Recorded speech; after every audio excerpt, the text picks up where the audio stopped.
Okay, let's go and start the stream and see how this goes. We had a decent capture levels the last time, so let this go live for a minute.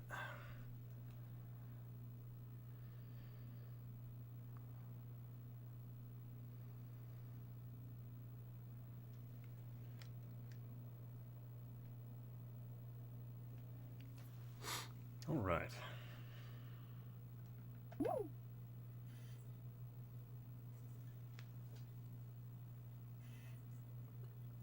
I was going to do it for a while.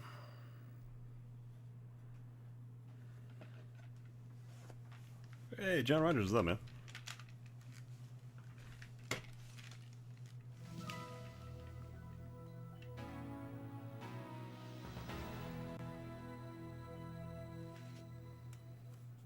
So tired.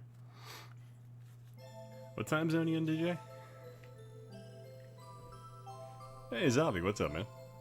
Seeking new planets to settle, humankind ventured out into space. One group of settlers drifted off course and landed on an unknown world. Or planet, whatever. Just killed legendary... Oh, nice. Is that in Red Dead Redemption 2? Bedrock contained anti-gravity mineral.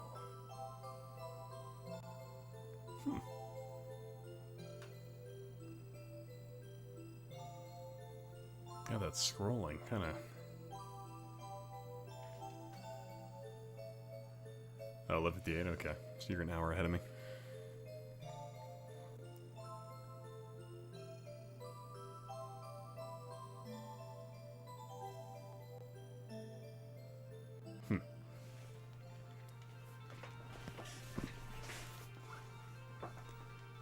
Puzzled together, but before the mystery was completely solved, certain men tried to seize control of the powerful secrets for themselves.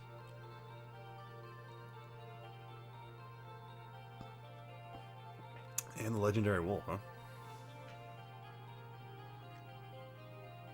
You ever see a cartoon called Brave Star in the 80s?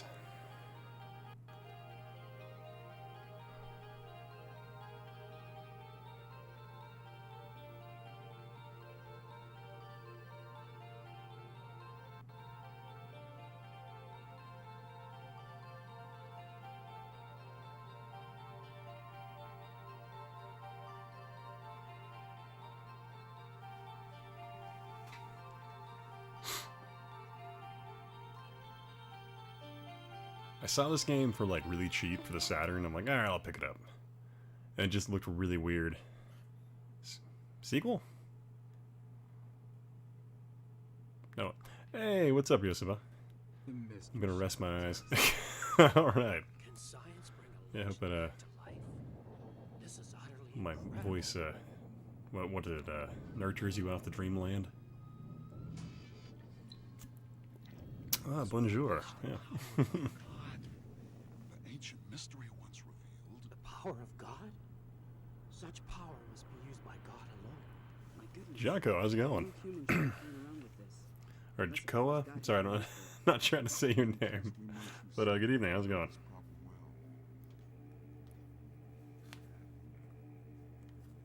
Here it is. This game's probably gonna be terrible. I don't know why. Or completely underutilize any of the graphical abilities of the Saturn. It's a bit like 2D.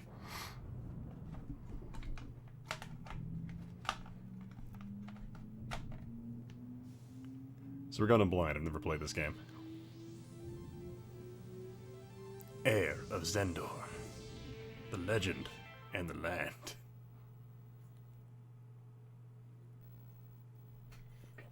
Okay.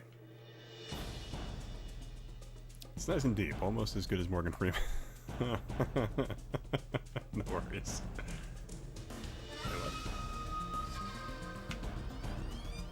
Why can't I control my little cursor here?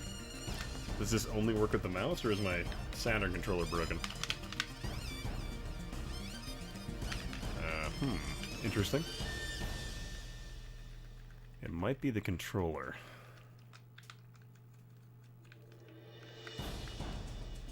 One sec.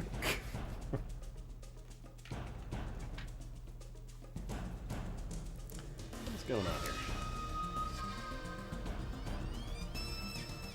Let me grab a secondary Saturn controller and see if I can get this to work.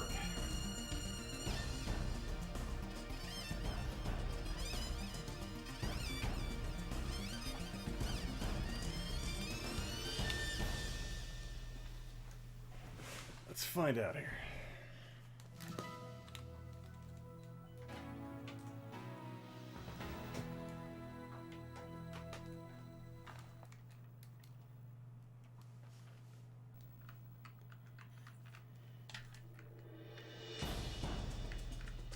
No. What the hell? Start button worked.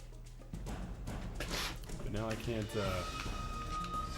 Oh, had to hit the C button. Okay. Weird.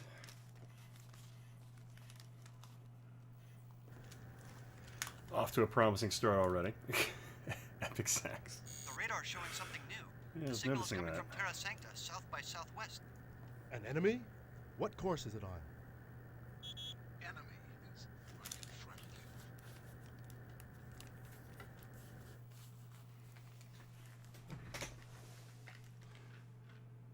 Prologue.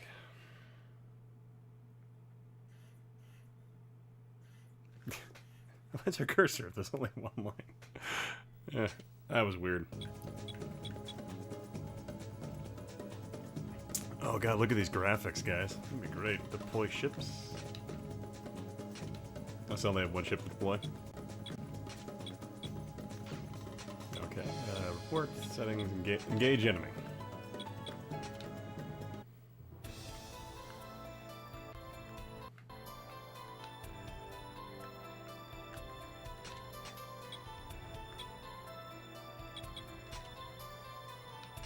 Oh, this is real weird.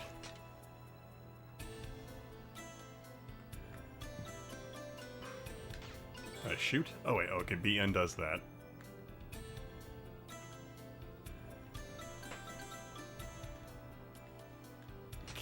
Okay.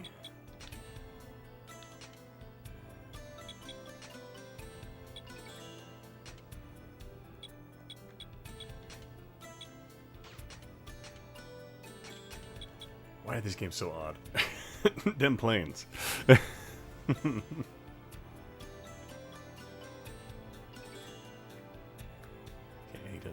Okay, this is really odd. So, weapon.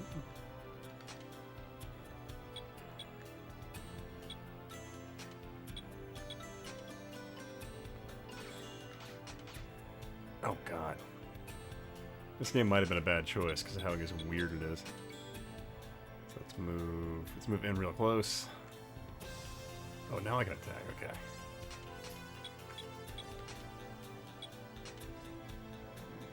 There we go.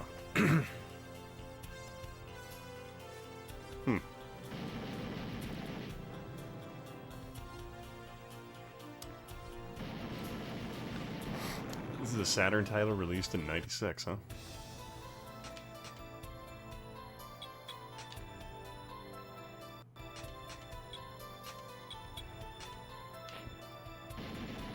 Got it.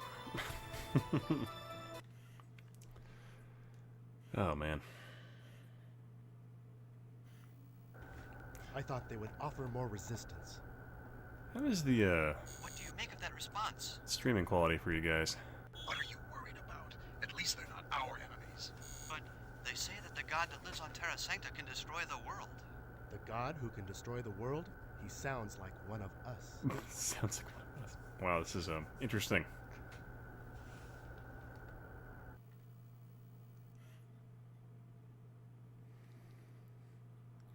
Hey, Colin, what's up, man?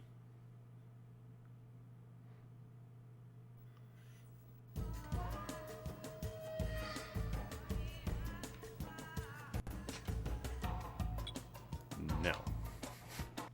Don't want to save. I don't waste any of my precious Saturn hard drive space. When will this battle ever end? Oh, where are you flying, man? Oh, you're going to Japan this weekend, right? When all the fools have all been blown away, that will take a little longer. That'll take a little longer. The Aqua Force is contacting us. They want us to join their formation. Roger. will take our position right in the middle, on the double. Watch out for tricks.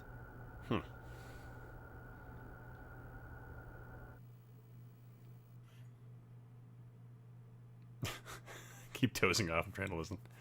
Oh, don't worry, man. You probably won't miss too much. Can't imagine this game's going to be that exciting.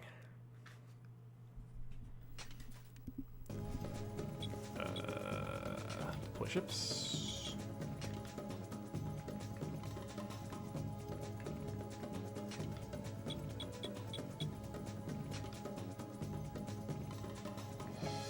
Interesting. So I guess this game you can actually, actually I don't even know where I'm going with it.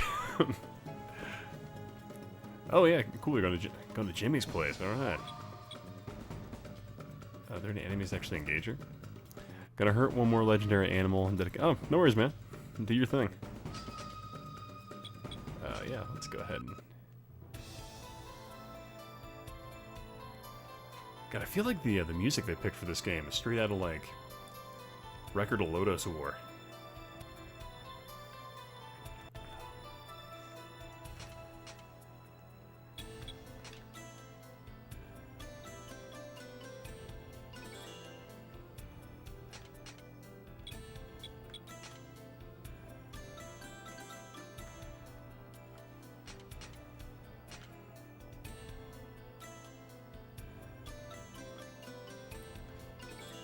This thing's got a interesting move rate.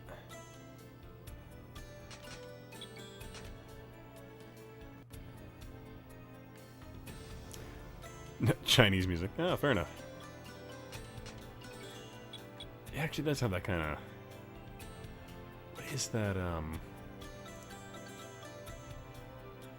Chinese instrument I'm thinking of that has that kind of ring to it.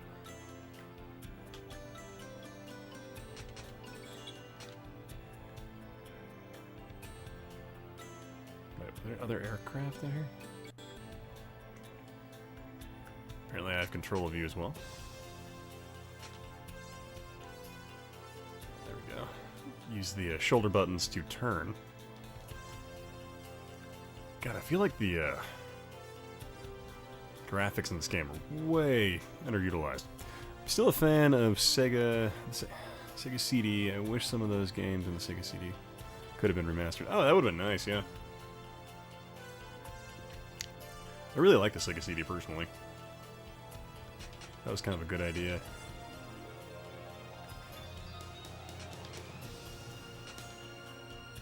Just wasn't really understood what they were doing with it.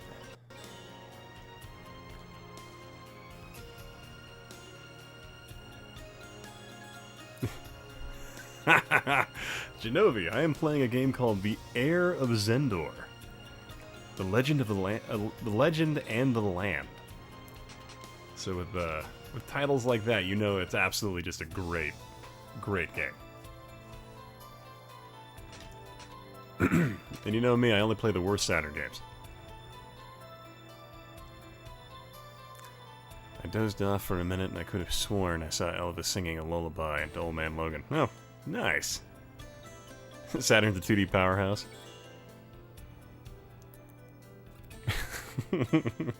Yeah, this game, like, I don't know, I saw it, and I'm like, this is on the Saturn? So I had to check it out. Hey, Gorilla Jones, what's up, man? I just saw this, and I'm like, oh, another Saturn game that completely misses the mark on what they need to do with the title. So of course I had to get it. Let's do it in development.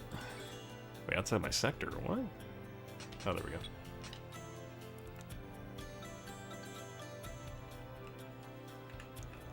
Yeah, it's so odd that this game is just the way it is. I can't explain it.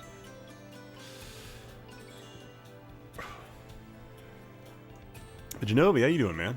Aren't you flying out to work somewhere? Is this good? No, this is Heir of Zendor.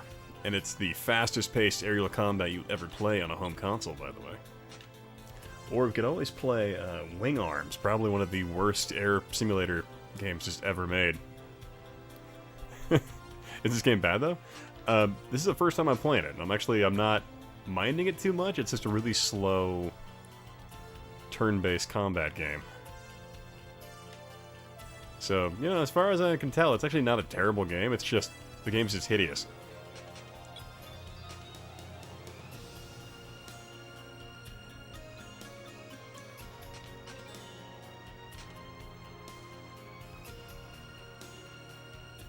Ooh. Doing good. Flew out yesterday, now I'm just sitting here. Oh, okay. Do you have access to a good mic, Genovi? Do you want to hop in the chat?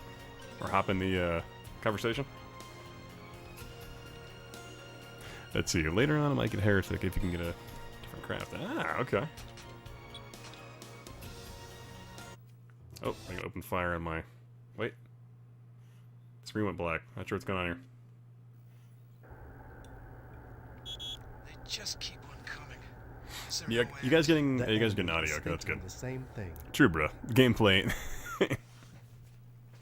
Yeah, I'm kind of like, honestly, this came out in 96. So, like, they already had, like, a full, what, year and a half to figure out how to make stuff look nice and pretty on the Saturn. This game's just gross looking. Like, I'd expect this on, like, the Super Nintendo. Good mic, questionable. However, okay. Alright, let me, did I have you on Skype, Genovi? I thought I did. I don't know if that's the main character or not. They're just, like, the first people you're introduced to. It's so odd.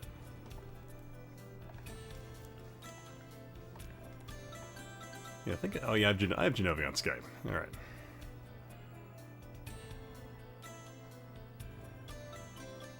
Where's my contact list here?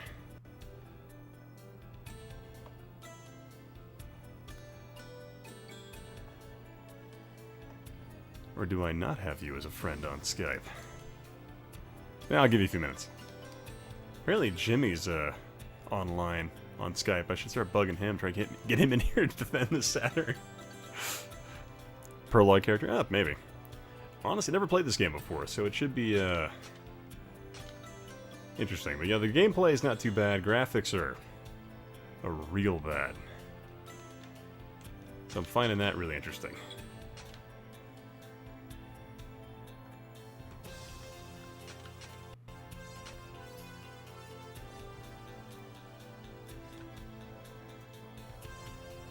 Warning? Can I... Wait, can these not attack?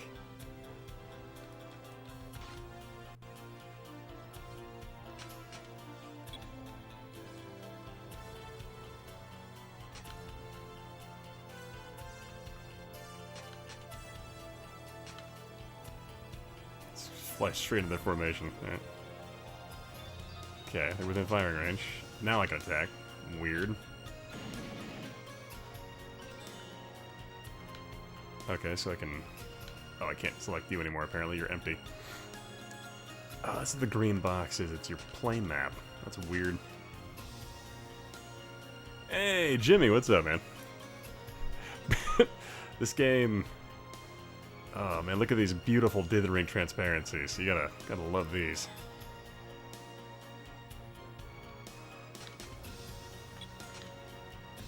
Hey, Jimmy, you on Skype? Get you in on this good Saturn goodness. So you know this is action-packed gameplay. Next-gen graphics.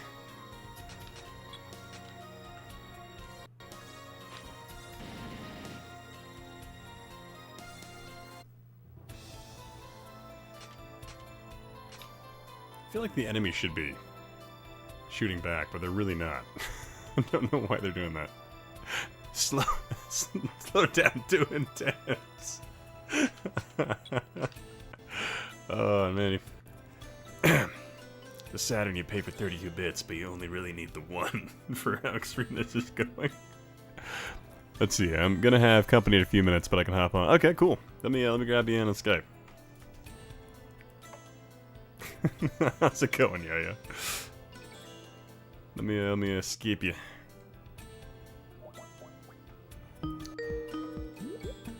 You guys hear that? Yeah, grooving.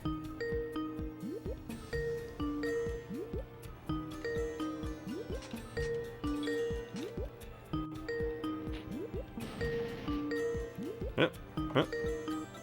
Nah, looks like we didn't get... Wait, oh, there he is. Ah. Haha! Hello. What's up? It's the best thing ever. Sega Saturn. Oh, yeah. That's what all the kids are playing. You know what I love about the Saturn? I can find the worst games ever for the Saturn, and that's just naturally what I find. You're just not worthy. What can I say? Yeah. But honestly, what's funny is I'm actually enjoying this game. It's ugly as sin. What is this that you're playing? It has like the dumbest name too. Heir of Zendor, the legend and the land. Huh? Yeah, right? What? Yeah, Heir of Zendor, the legend and the land. Yeah, I can't say that I'm familiar with this one.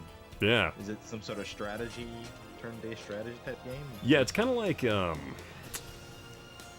Aerocraft? yeah, it's I guess we're on a planet that has like anti-gravity minerals, so like it's float crafts and not necessarily aircraft. So we're probably gonna run into like some flying battleships later. Is what I'm thinking. This game's oh no, shooting at my fighter. Zabby says he can't hear me. So Oh wait, you know what? I probably have my desktop audio way low. Okay. Here, let me actually. Yeah, I had you turned down. Okay, sorry. It's probably better. Probably for the best. There we go. So you got company coming over, huh? Yeah, little company. Yeah. This one of those. Special. You pay him $50 and you get to play Game Boy. I'm gonna put my head on a girl's lap and play Game Boy. Ah, Exactly. That's a great weekend right there. Only in Nippon, baby. Yep. And if I'm lucky, I get to link my Game Boy with her Game Boy Color. Oh, you should get the Atari Lynx. You can link up to like 16 of those things. I can daisy chain my 3DO. Yeah. Oh shit, yeah, you can. Oh fuck yeah! Except I can't play it, so. Oh yeah. It's all fucked up. I tried to win an auction for a 3DO with the 240p. It was like in pristine condition, and I missed out on a few like maybe a month or two ago. They went for like $50, and I was like, ah shit, I should have bid on those, right? And the one I was bidding on, I was like, okay, here's one that came up. It ended at like $140, and I was like, god damn it. It's the one that I'm actually like on, yeah. It's not like for an RGB 3DO. That's not too bad, right? It's like the 240p S video out. So, like I said, like they've been cheap in the past, but like just the one time I'm like ready to go all in, I tried to go all in, and I was like, okay, this is a little bit too in. I'm out. Okay. So like I've passed on a few in the past few months, and they've always been pretty cheap. Well, whatever. I'll figure it out. Ah, gotcha. But Another one. I have a Sega Saturn, so it's like I don't. That's almost as good as a 3DO. Yeah, I don't have this game though, which Oh, maybe you should get it. It's absolutely groundbreaking graphically, right? it looks all right. I don't know. It doesn't look that bad to me. I'm But just thinking it's for like kinda a boring. Saturn game that came out in 1996, it looks pretty awful. Just putting that I think out there. I think most games on anything in 96 look pretty awful, except for on the Super Nintendo and the Jenny. Well, I was you thinking know? there's actually a Super Nintendo game that's a lot like this, but it's like a space strategy game. Okay. Yeah. I'm probably gonna. You know what switch it's this out. called? I'd have to look at my shelf because I don't remember off the top of my head what it's called. All right, we'll probably get like a Rex Warden or somebody in the chat. Oh yeah. Also, Genobi says, "All right, I'm ready." Oh, let's get. I guess him in. he's. Let's see he's how. ready. Let's see how he sounds. Oh. In the, Hey guys, let's it's me, see. Genobi, and this is Retro Impressions. Yeah. I thought I had him. I love the on- 32X. I Yeah, thought I he's had him on, I thought I had him on Skype. Where is he? I can add him if Yeah, if you don't if mind he's- adding him, yeah. yeah, sure. Very cool. Throw this motherfucker in here. Let's see how this audio is. This Was it Wing, Genobi. yeah, Wing Commander been out for a while. All right, I threw this Genobi guy Yeah. there. I thought I had him on my list. I need to make sure I add him. Three-way, baby. Yeah. Yo. Hey, what's up, man? Oh shit, this isn't Genobi. Fuck, I fucked up. Sorry, I'm gonna kick this guy out of here. It's like a convoy to Terra Sancta. This is an urban youth going, yo, yo, yo, what's up? Roger. What's What up, Jesus? dudes? Set your course. What up, dude? Okay, now you're not anymore. The dude gave it away. So trying too hard. Trying too hard, man. Yeah, Ooh, you're not gonna reach play, these kids that way. We can play Corpse Killer next. Oh hell yeah! I found that for Saturn not too long ago. I would love to see some Corpse Killer. Yeah. What I want to see is Aerobiz Supersonic with Jimmy telling you what to do because it's all in Japanese. What is Aerobiz Supersonic? Yeah, I think it's Aerobiz Supersonic 96. I own it. I can't play it though. Let me take a look at this. You know, if I wanted to play a game that was all in Japanese and have Jimmy yell at me what to do, I'd play one of the 2 Hitler games he sent me. There you go. Aerobiz what time does the stream Supersonic. Oh, start? air management too. So, Okay. yeah, Gorilla Jones actually didn't start streaming till like 11 my time. So, it's only been going for about 23 minutes. It's one of them Koei games. My, Air man. management series. Yeah. I sometimes those games, like some of the historical ones, they pull kanji out their ass in those games. But I've had some fun Man, with like Nobunaga and games like that though in the past. So I love so many of those games. Like there's a game called Gemfire. I was actually over at my buddy's store reading the back of the box, and it's like, you know, it's their part of their historical series. And I was telling him, I don't know if you've ever played Gemfire, but there's not much historical about it. You go into the woods and you can hire a Cyclops or a tactical to go and take over. Wait, Tim Beetledoom said Logan Paul will go gay for a month for charity. Okay. Okay. I'm Good sure for there's a him. lot of Good I'm sure there's a for lot of guys who will pay him for some money, you know. A little bit of that, you know. I don't know. As far as like that reminds me of that PS3 conference where it was, you know, these are battles based in Japanese history, and it's like God. you gotta fight the giant enemy crab. Fight the giant crab Yeah. and hit it in the weak spot Yeah. for maximum damage. Wait for massive damage. Oh, was it massive damage or maximum? Yeah. Massive damage. Massive damage. Yeah. These are based. This is Japanese history, guys. Don't you want to pay $500 for a PS3? Tentacle porn. It's all just contemporary history, guys. Yeah, in Yeah, Fire there's- Gym, you'll meet a Cyclops, and it'll ask you, "You've met a Cyclops. Would you like to spend money to hire him to go and help conquer your neighboring nation? Yes or no?"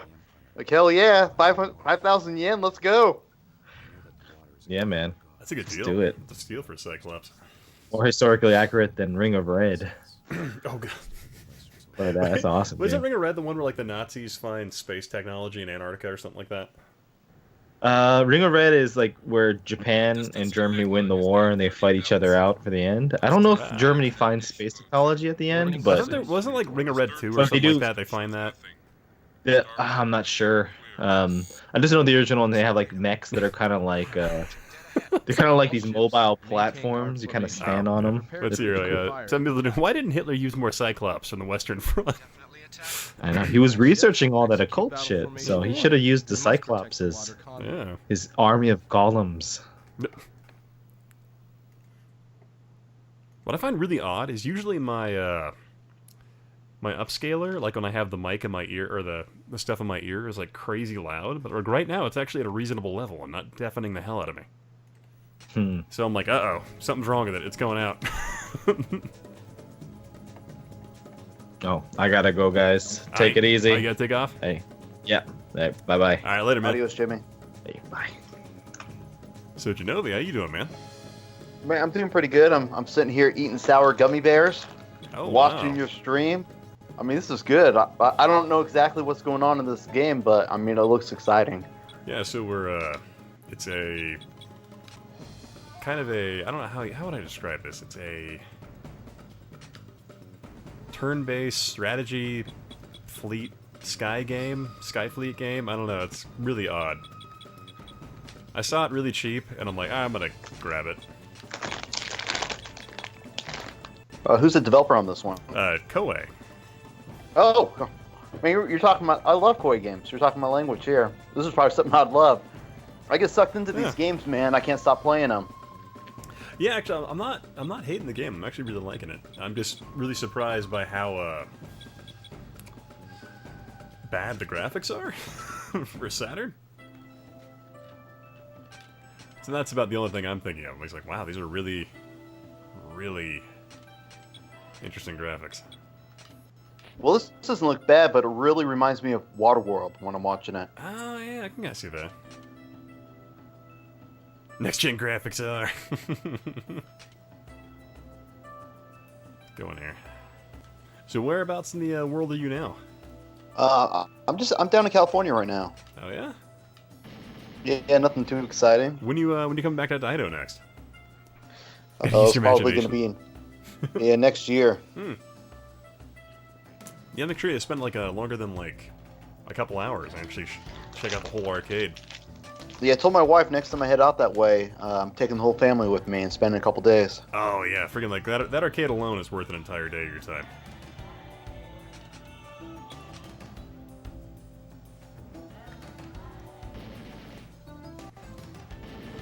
I like how my spaceship looks kind of like a ship from the Dominion War in Star Trek Deep Space Nine. Kind of like that. You know, an interesting thing about Koei is that they actually had a massive library of games for the Saturn, but very, very few of them actually got translated over to English and released in the States. And they picked this one, huh? But yeah, this one, and then what was that? Winning. What's that game called? It's a horse betting game. Oh yeah. God, I remember when I was in Japan like over like a decade ago.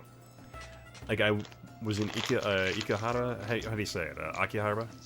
Yeah. I can't say words. But like I was there and like I went to like this one bar thing and like they were like all these guys gambling on like a virtual like horse race. So I was like, nice. Yeah. Hey Jonathan, how's it going, man?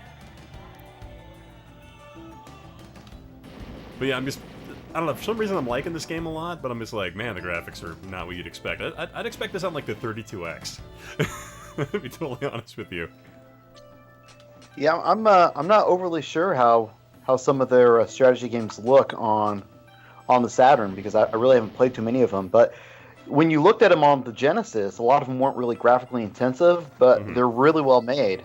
So you know, if you played, I mean, there's a whole list of games that came out on the Genesis that were strategy. In fact, there's one on the 32X. It's the only Japanese exclusive though, and it's Really? Romancing the Three Kingdoms 4. Oh, for the 32X? Yeah. Oh, I might have actually. How much is that one going for? Oh, it's crazy. It's one of the only games I don't own for the system. It's like $250 if you could find it. No, 250. Okay. Oh God. Whoa! How did I die? Wow. Okay. Redo. So we got two Jonathans here. Crazy.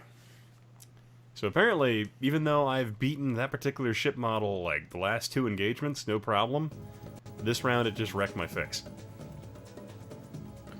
Weird. So it's actually 4X, or how's the movement actually work on this? Oh, not 4X, that's for sure. It's more like you select the ship, you move it with the controller, then you go to standby, then select the other next ship and do it that way. So it's very monotonous. Is there something there that actually shows you the radius that you can move in, and then what the radius is that the enemy can move in on their turn? Nothing, huh? So what you have is okay. Here, I'll deploy the ships and I'll show you, based on the way the mechanics of this game work.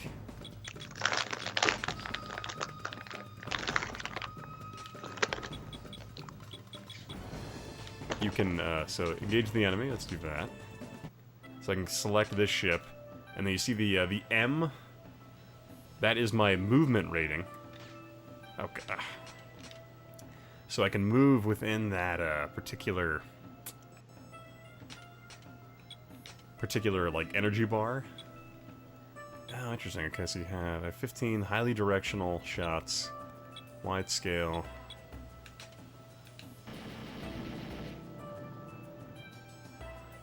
Ah, they're actually returning fire this round. That's interesting.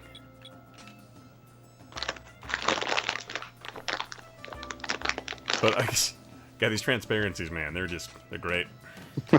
They are.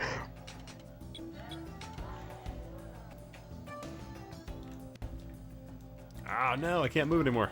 Wait. Well, I wasted that opportunity. Okay.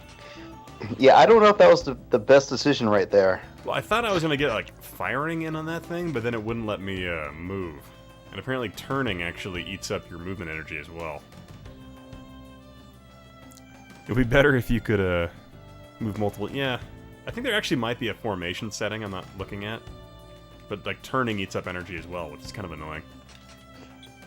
Did you get this complete in box? Oh yeah.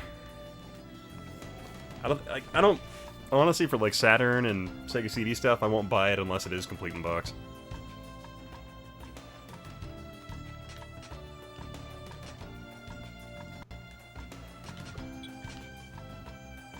So I pretty much only collect the stuff that actually has... Wait, did they get fire on their own spacecraft? Or... Yeah, they just blew up their own ally. Interesting. Okay, what game is this again? It is called Heir of Zendar. The Legend and the Land. That name alone is what encouraged me to buy it, because I'm like, that is so dumb. Heir of Xandar, huh? Yeah, yeah. Or Oh, Zendor. there it is. Zendor. Found it. I've actually never heard of this game. I had never either until I saw it pop up on Amazon for pretty cheap. Oh. Your Saturn's chipped? So I went ahead and I soft modded mine so I can play burn games, but I still enjoy like just physical collecting stuff. Now here's an interesting deal. It's actually a sequel to another game called Gotha. Really? Ishmalia Senkiki. And it was also released on the Sega Saturn, but only in Japan. Oh. The plot thickens.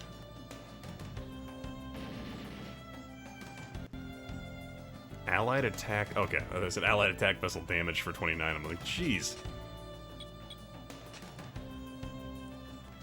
Oh, so you know what? You have to do, like, They don't want you to go, like, head-on. They want you to attack from different angles, otherwise the ships will return fire on you. So, this game looks like it was developed by the same people that did Third World War on the Sega CD. Oh, God, that's the one with, Bill Clinton and Saddam Hussein shaking hands as a city burns in the background. Oh, yeah. Great stuff, man. Yeah, that's, that is just some great box art right there. But I'm still really happy I found that Metro Cross box art. Actually, I'm working on a video right now that's just bad box art. And that one is just the entire pinnacle of the video. That's great. Yeah. Break formation. We don't need to pursue the enemy. Just played through Get the World water War. tankers, Nice. we'll lose everything. I feel like they could have done a lot more with this game, but like they, I don't know. I feel like they're just... It's missing something. It's missing all the references that you needed to know from the first one. That is for sure.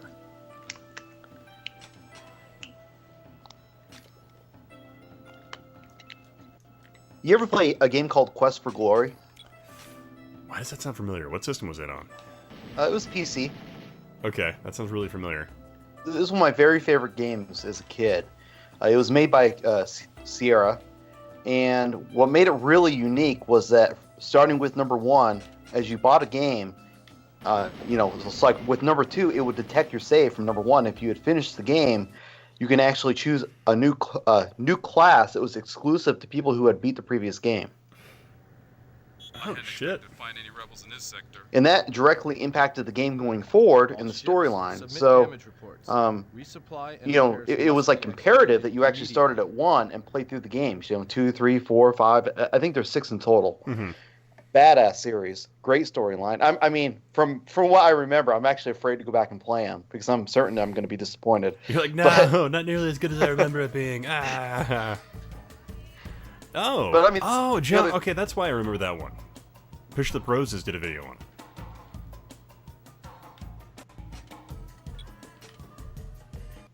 it. Which game did Pushing Up Roses do a video the on? Path of Glory one you're talking about? Oh. Yeah. Here comes the I was sitting there, I'm trying to remember like why that was familiar. I'm like, oh yeah, I did watch a video she made on it. Our forces Has she made I've anything lately? actually I haven't seen her in a while. Was that? I've never seen her channel before. Is it worth a watch? Yeah, it's actually pretty good. Roger. She does mostly like in-depth like PC stuff. So if you enjoy like old retro PC stuff, it's actually a really good channel. Like that focuses more so on that. Yeah, every time I see a recommendation, YouTube will recommend her content to me all the time, and it's always like, Doug from Nickelodeon, the complete story. I'm thinking, I don't want to watch that. No, I think she's only like, I don't think I've watched that one of hers. But no, she does a lot. She does a lot of like more PC stuff, PC DOS games, things like that. Let's see here. Back in the day, every game company was rushed to put out games. Now it's like every game's keeping delayed. What was it Miyamoto said?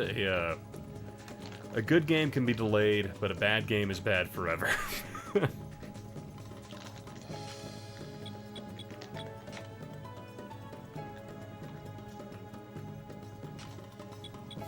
So, yeah, I don't mind games being delayed, provided they're not just, like, piles of crap that require, constant patches. I mean, that's the real issue, like, when you're looking at the Atari Jaguar. I'm working on the unreleased series for that, so I do, with those series, I do a brief history of the console, and I kind of look at, try to look at why the console failed or didn't come out, or whatever the deal was, or if it was successful. But that series really doesn't look at consoles that were successful. It's not the scope of that series.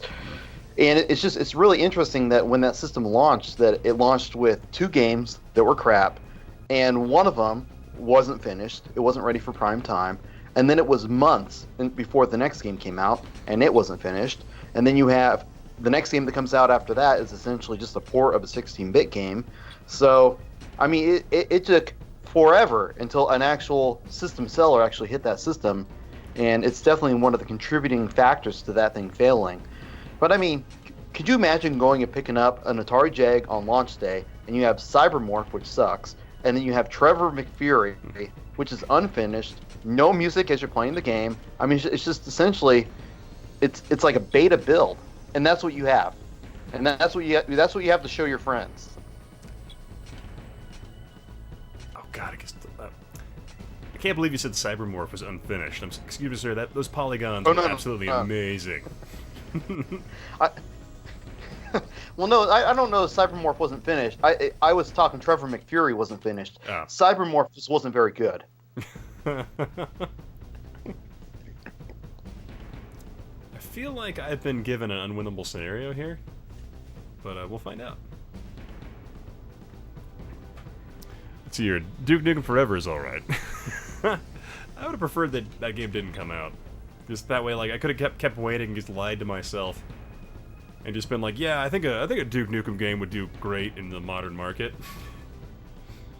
A cool series of games that have essentially been forgotten about are those throwback Serious Sam games that were coming out about 10 years ago. Oh, yeah. God, the last Serious Sam game I played, Serious Sam 2 or 3?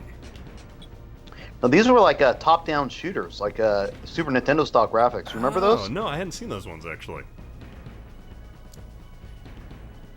GD, how's it going, man? Oh, Vector, what's up, dude? I sound sober. No, I have like a beer, but like actually no, I have like 3 beers in front on my desk in front of me. But God, I was so sick like this week. Like I think I like probably had the flu, but hacked up a lung this morning, and I feel great now. So I'm just going. So yeah. Yeah, John, can you please drop our friend off a couple beers on your way home? I know Ian would appreciate it. Absolutely. Well, I always love those. I know you don't drink Genovi, but yeah. I don't. Let's see, I'm gonna move this here. Thank you. I don't know how to say your name. Joka? I don't know, actually. But thank you. I appreciate that. Yeah, more people need to watch your stuff. It's just a shame you didn't have more content on the the unreleased CDI games. That was every one of them, man. There's no more to give. It's actually kind of crazy, that whole entire situation when you start looking at it, that Philips was solely responsible for publishing every single game on the CDI except for 3. God, I think that's the number. the whole thing I mean, is it's so just weird. blows like, my mind. Well, even like when I finally got through to Jan Timmer, like the like his response was so nonchalant about it that it was like almost like he didn't even care, despite the fact his company had invested millions in the product. It was so intriguing. He was like, "Yeah, we never got it to quite be fast enough or good enough, so we just kind of eventually moved on with our lives." I'm like, "Wow, okay." Such a crazy. Hey, GD, I want to be crystal clear, and it might not be very clear when you watch my video, but I'm actually a huge Jag fan. I own half the library. I own the system. I own most of the homebrews that have come out for it. I own most of the aftermarket games that were started and finished and finally released. I absolutely love the system, but I mean, the launch of the system and so many things about it were fumbled, and there was a lot of crap on it. But it doesn't mean there's not fantastic games like Tempest. And I mean, you know, there's at least 15 or 20 games that I absolutely adore. So yeah, I mean, to me, it's worth owning without a doubt. Yeah, I would say the Jaguar gets kind of more of a bum rap than it deserves, but I think some of the games that people prize and consider to be the best games on the system, I think are like, eh. That's one of the things I kind of like, eh.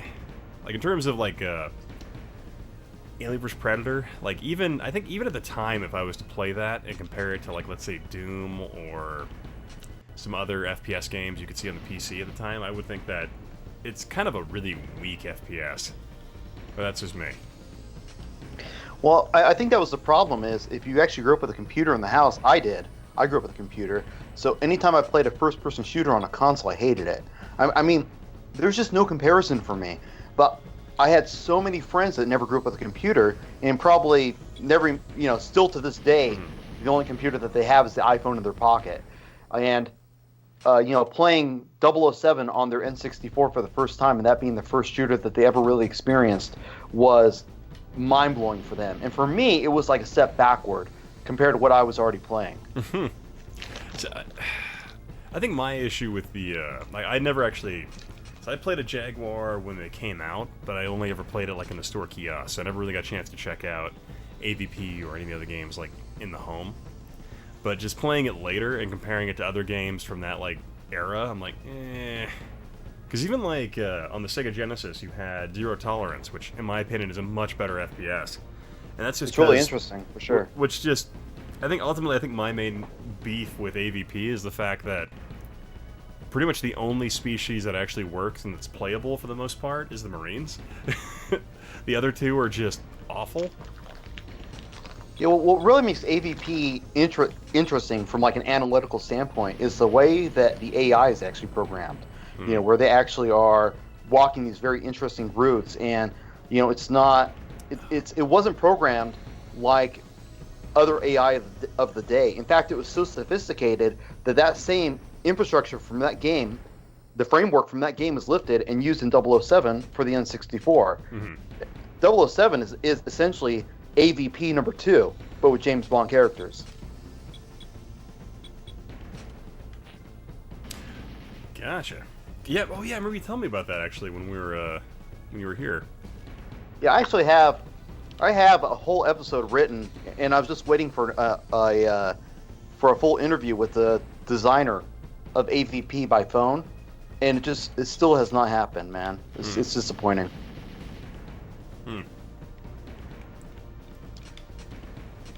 Sorry, focusing here. Gotta intercept these guys before they blow up my. You're okay. I'll talk to you. This My guy space JD says caterpillar. no way. Zero Tolerance took up a third of the screen.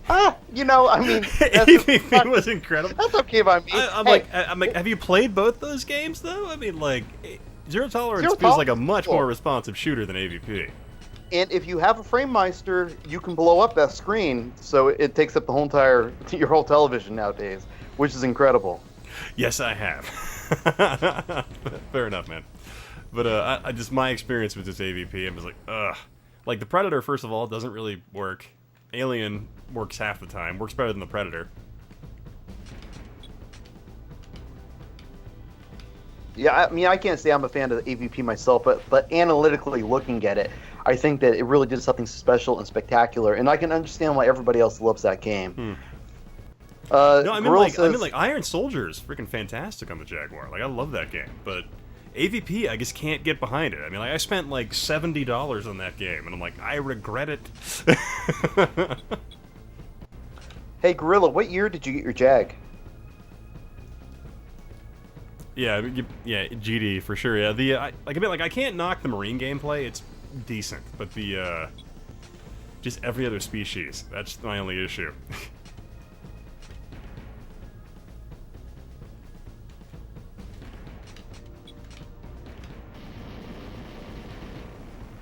Surprised I actually won this one. I thought I was boned. Apparently, this game actually works with the Saturn mouse.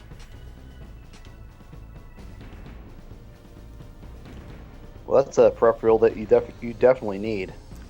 Everyone needs a Saturn. I was looking at it, I'm like, I might order one just for funsies, and I'm like, $50? What the hell? But actually, a fun fact, I do have the Sega Saturn keyboard, though, so I'm happy about that. Got it for $5. Vector X, I mean, 10 games is still 10 games, and I think if you got 10 great games, it makes it worth owning. And for me, I'm not sure if I even see 10 great games on the N64. I really hate the system for the most part. Really? But I love Mario Party, and I love Track and Field 2000, and so I actually own an N64 strictly for those games. Most of the escorts are commanded by sons of noble houses. Yeah, I'm not a huge... I mean, I can appreciate the N64 and what it did, but going back to it, it's like trying to go back and watch movies like Dark City that were, early pioneers of computer graphics. They just don't hold up. They look terrible. And at the time, they blew your mind, You're like, oh, holy crap, did you see Dark City? It was incredible. The graphics, I can't believe what they're doing. It won't get any better than this. And then you go back and you look like, holy crap, that's bad. This is so bad. So I find you have a couple of beers, you have a couple of beers with your buddies, and you sit down and play N64 with them, and that tends to add an extra layer of anti-aliasing in N64, and brings it right into the modern era. John Rogers, No Mercy is actually really good. There's other good games on there for sure. I definitely trimmed it down to my top favorites. I actually really like Mario Tennis, and I like Mario Golf on it. No Mercy is fantastic. I mean, there is good games. Don't get me wrong. I just don't think that for the most part, it's like Mario 64 is probably my least favorite Mario game. Really? As far as, yeah. Yep, I do not like it. So I don't like it. Let's see, we have Xander Live. Huh, thanks, man. Glad you could show up. Ironically, we're playing a game called Zendor, which is similar to Xander. Almost, but not really. Oh, look at that guy, man. It looks like me. That's our... Oh, yeah, look at that. If you had a weird aviator helmet on. Yeah, would work perfectly. The man chose 5 kings and commissioned them to control the water. Then he disappeared. What are they talking about? The supply was adequate, and humans spread over the face of the land. Beer goggles, for instance. Yeah, I don't know. I really like the N64. That was kind of like I went from. Remember the days of thirst and famine. So because I hated the Saturn when I was a kid because it wasn't anywhere and it was too expensive. So I jumped to the N64 from Sega. The truth comes out. No, I mean I didn't like Scouting party I went over to a buddy's house. They're like, oh, check out Tomb Raider. I'm like, this game plays like shit.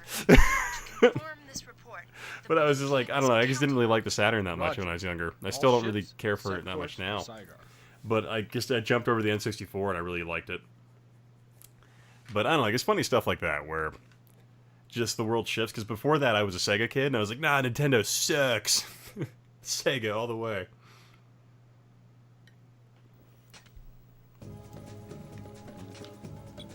Yeah, that Whoa. Super Mario RPG is excellent. It's really freaking good. So lower attack, higher move. I want that high attack.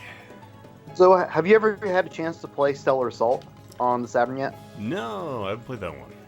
Oh my gosh, you're missing one of the best games on the system. Do I have that one?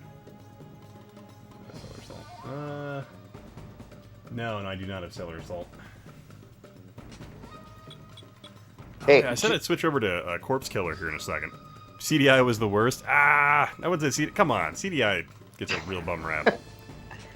Man, The PCFX might be the worst. Have you even, actually. have you even played your CDI yet? Man, I've been so busy. I haven't played it. I haven't played almost any games except to capture footage real quick, unless it's been on my Switch. Which I don't understand why Yael doesn't like the Switch, because I mean, for me, it's been my go-to system here the last couple of months. Well, you have kids. No, I'm just kidding. But no, I don't like crap. I remember like the last game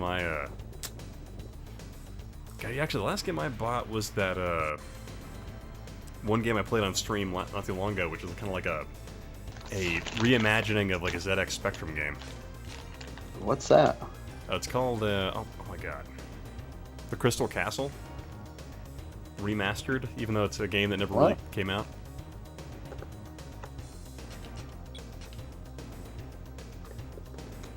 It's a pretty sick-looking game on Eternal Castle. Thank you, John Rogers. He's got me corrected. Crystal Castle is a Atari game that used a trackball, and you were a bear that collected crystals. Eternal Castle was the game I was playing. Sorry, that first beer is starting to kick in, and apparently it's making me a liar. You bought it on computer? Yeah, it's on Steam. You know what this looks like, and I bet you it's kind of heavily inspired by it, but Return to the Obra Dinn. Oh, maybe. But yeah, with the Eternal, the Eternal Castle game, it's like gorgeous. Like the way they take like ZX Spectrum, the limited color palette, and they just make it look crazy. Like just, it's sick. Have you seen Return to the Obra Dinn yet? No, I've not seen that one. Yeah, that is actually based off of the 1-bit computer look. Oh, 1-bit. And it's incredible, man. You have to check it out. Oh, 4-color CGA. Thank you, John. I'll need to do that. Bentley Bear, oh my god. Gorilla, I was just getting ready to post something on Twitter before I hopped on here about Bentley Bear because I ran across it in a CES filing. Atari claiming Bentley Bear is one of their most valuable assets. I was thinking, who associates Bentley Bear with Atari? Was Bentley Bear the one from Crystal Castle? He might be. I have no idea. I was just reading over they listed out their valuable assets, brand assets. Atari just did. No, on the CES filing I'm reading over for my episode. For like forever ago. Okay. And one of their valuable assets was Bentley Bear. And you know, it's just like, who even knows who that is? Why would you list that as a valuable asset? It's not a valuable asset, Bentley Bear. Nobody knows who that is, unless you're an Atari Jag fan and you have Atari carts and you love racing as Bentley Bear. But I mean, that's about it. Good stuff.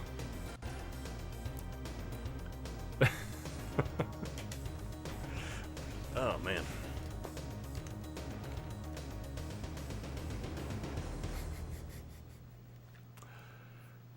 Oh, what kind of ship is that, I wonder?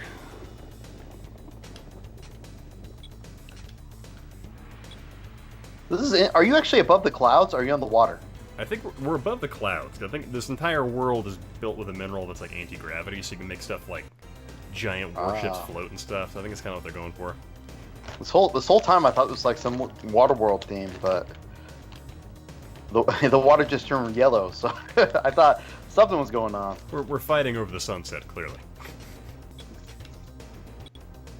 Wait, did I not? Oh, no, I did armies. Okay, let's go with that one. Oh, apparently I'm just erasing the enemy, so that's good.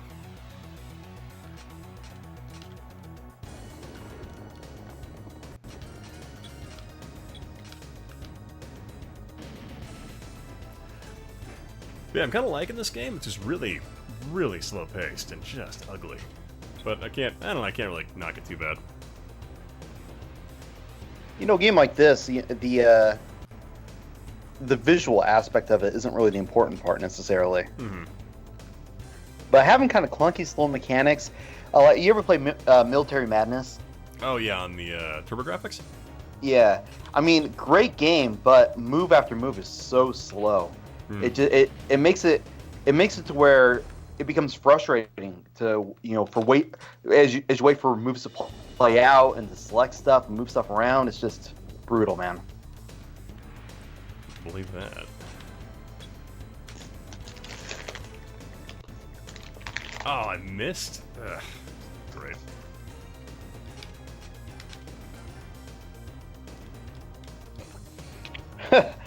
Grill says he's playing Military Madness right now. Transformer 2, shocking looks at bad or film. Oh god. Yeah, what was it, is it Folding Ideas? Or who was it? He put a video out today where he was talking about how The Legend of Chun-Li was actually like Capcom's attempt at making a film that was like the Transformers film, but like because they were just so bad and it was so mismanaged in how they made the film, it just came off absolutely awful.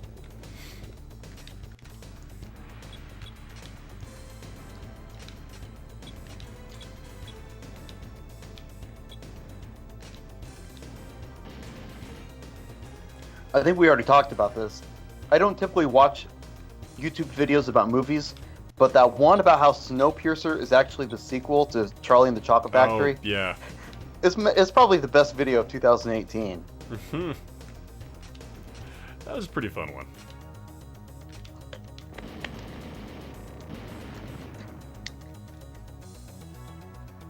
God, these like new little craft I have are just kind of OP. Yeah, Gorilla, it's a good game, but man, it's really slow.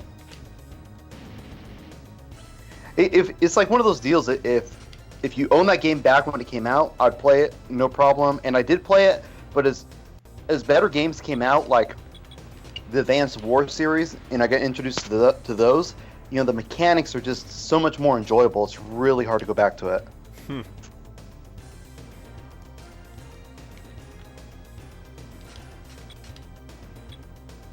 Yeah, these turn-based strategy games are definitely at the top of my favorite genres. Wait, did I win the fight? I don't know. Wait, okay. I'm wondering. Let's see. Street Fighter: Legend of Chun-Li is even worse when you realize Capcom Has there been some tried to set up a Street Fighter cinematic universe. Shall we break up? Oh God. I've never seen that movie. Wait, what crap? What did he say? I wasn't paying attention. Break off the. Continue attacking. Rebels are rebels. Show them no mercy. It could be a ruse. Don't let a single ship escape. Rebels are rebels. The voice acting in this is great. Hey, No one has seen that movie. Iron Storm? Which one is that? I played the game Iron Storm, but yeah.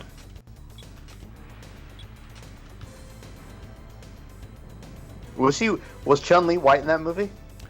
No, it was the Kristen Kurek, what's her name? Whatever her name was from Smallville, who played his love interest in the Superman man. WB show. That whole entire I watched Smallville religiously when I was younger, and the fallout with those two girls, Allison Mack and that other gal. Oh, with the cult and the branding of people? Yeah, that was Wow. that was quite the twist to see what happened to the cast of Smallville. What game? Right now we're playing a game called The Heir of Zendor. What a tremendous explosion. They must have been carrying munition.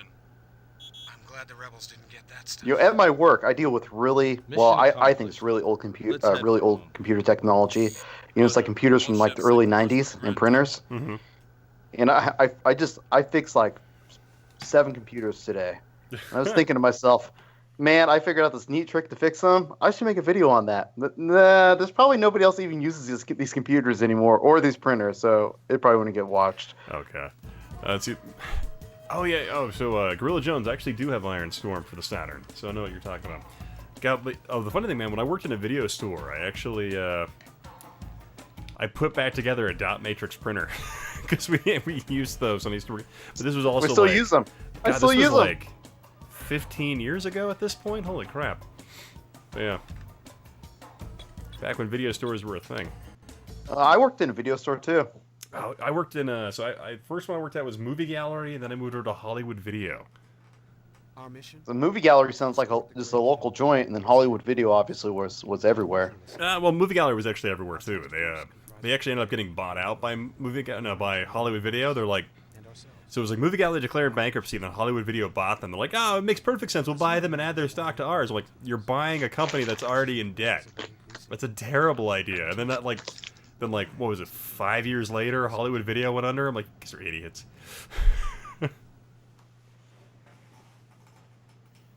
We have selected a route that will minimize contact. Oh god, with yeah, and the freaking Legend of Chun-Li, the Even M. though Bison we're character was longer like an than Irish normal, all ships must kid who was maintain left in strict Thailand. vigilance But the until part where, Great like, he King decided to arrives eat at his baby was really weird and just felt really out of place in a Street Fighter film. It does sound really weird. Well, it was even weirder than that in terms of, like, he took all of his goodness and put it into the baby and then killed it so he could be pure evil. It was real dumb. And the rest of you patrol the perimeter. Roger. I remember watching the movie with some buddies and we were just drinking and just going, why? I have not played Dragon Force yet, but I do have a burned copy of that one. Dragon Force? Yeah. Oh yeah, I own that. Never mind. That's Oh wait, you actually own a copy of Dragon Force? Damn. Yeah. You're talking about the Shining Force game? Dragon Force, the strategy RPG. Yeah. On the Saturn, right? Saturn, yeah. Okay, let's go ahead and switch to something else. Let's play some Corpse Killer for a bit, because that game is just ridiculous fun. But this game actually isn't too bad. I thought it would be actually worse than it is. I'm actually happy it's not too bad. No, the worker design one? Let's go ahead and switch over to Corpse Killer. Let me grab that off the shelf. One sec.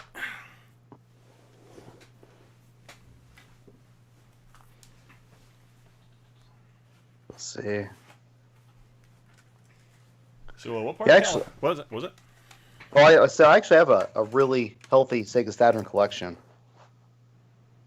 Well, that's good to hear. Let's see here. Well, yeah, I would assume you'd have a pretty giant collection of it. Ian, you gave me... Ah, sorry, man. Yeah, dude, like, my cold was freaking killing me. I actually called into work on Thursday because I was just dying. So I'm just kind of looking over my list here. Games I think you should burn for yourself to play. Die Hard Arcade. I already have that one. You have it? Yeah. Have you played Batman the arcade game? I have not. Oh, that's a crazy one, man. Oh. It's like based off Batman Forever the movie, and they digitized the actors and put them in a video game. It's beat 'em up like Streets of Rage. So it's kind of badass. That sounds really bad. But it's actually pretty good, though? Well, I mean, it's so bad it's good. Good? Yeah, for sure. Yeah. Collection. So I can send you a link to what I have in my collection, because I have it, Here, I'll put this in the chat. Hang on one sec. Yeah, Gorilla, how big's your collection? This probably dwarfs the crap out of mine, I bet. So Gorillas? I imagine. This. Sounds like he's been collecting a long time. Well, he actually used to work for a gaming magazine. So you can look at my collection here. I don't have everything on here, but I have most of it kind of on this. In case of a fire or I get robbed. Smail, this isn't a remake. This is just the enhanced version. Wait, did Night Trap come out on Saturn? I don't think it did. No, it did not. Yeah, because it came out on the 3DO, Sega CD, Sega 32X. And then, yeah, I think that was it, right? PC as well. Oh, PC, yeah, thanks. Tom Zito, genius of our time. Yeah, Zabby says, the Batman game is incredible. It's even better than the movie. I 100% agree. Yes, it is. Was Batman Forever? Was that George Clooney, or was that, Oh, man, I don't remember. Which one was that? God, those were bad. All the Schumacher Batman movies kind of run together in my mind as just garbage. There's actually a lot of really interesting arcade-based games that came out on the Saturn that were actually really well done, and a lot of them didn't come over to the U.S. But Batman the arcade game is one of them. It's actually a direct port right from the arcade. It's actually based on the Titan the Titan architecture. So it was actually developed on Sega hardware and then ported to the Saturn. So it runs good. Oh, okay.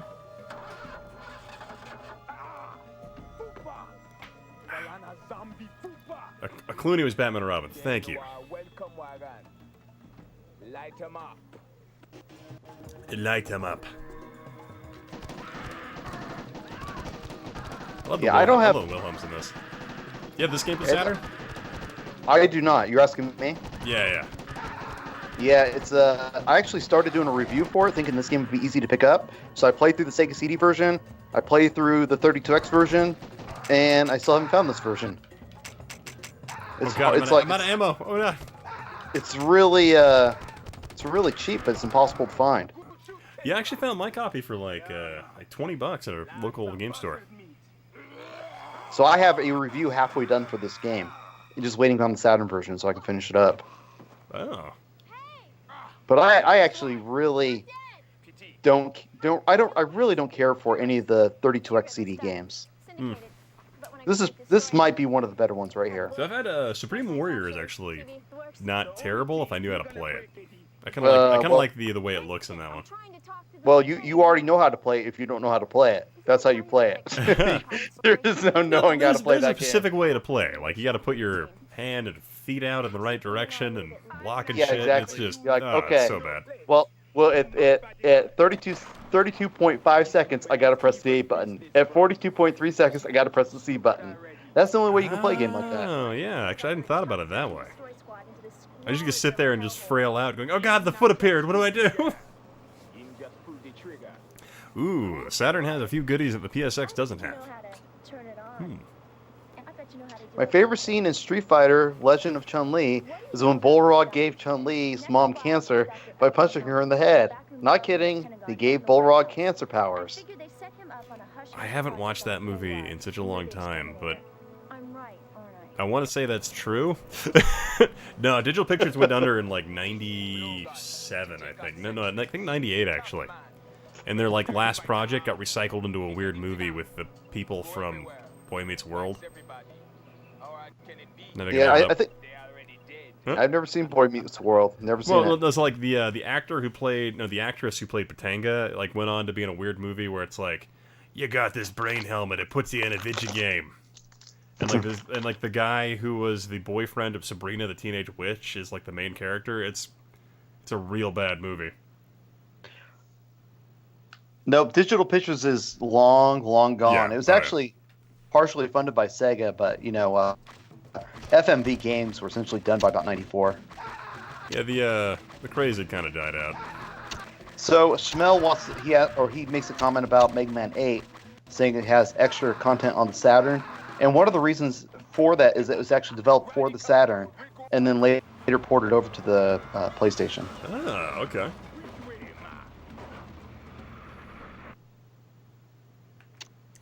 Ooh, Village Swamp, or let's do Swamp.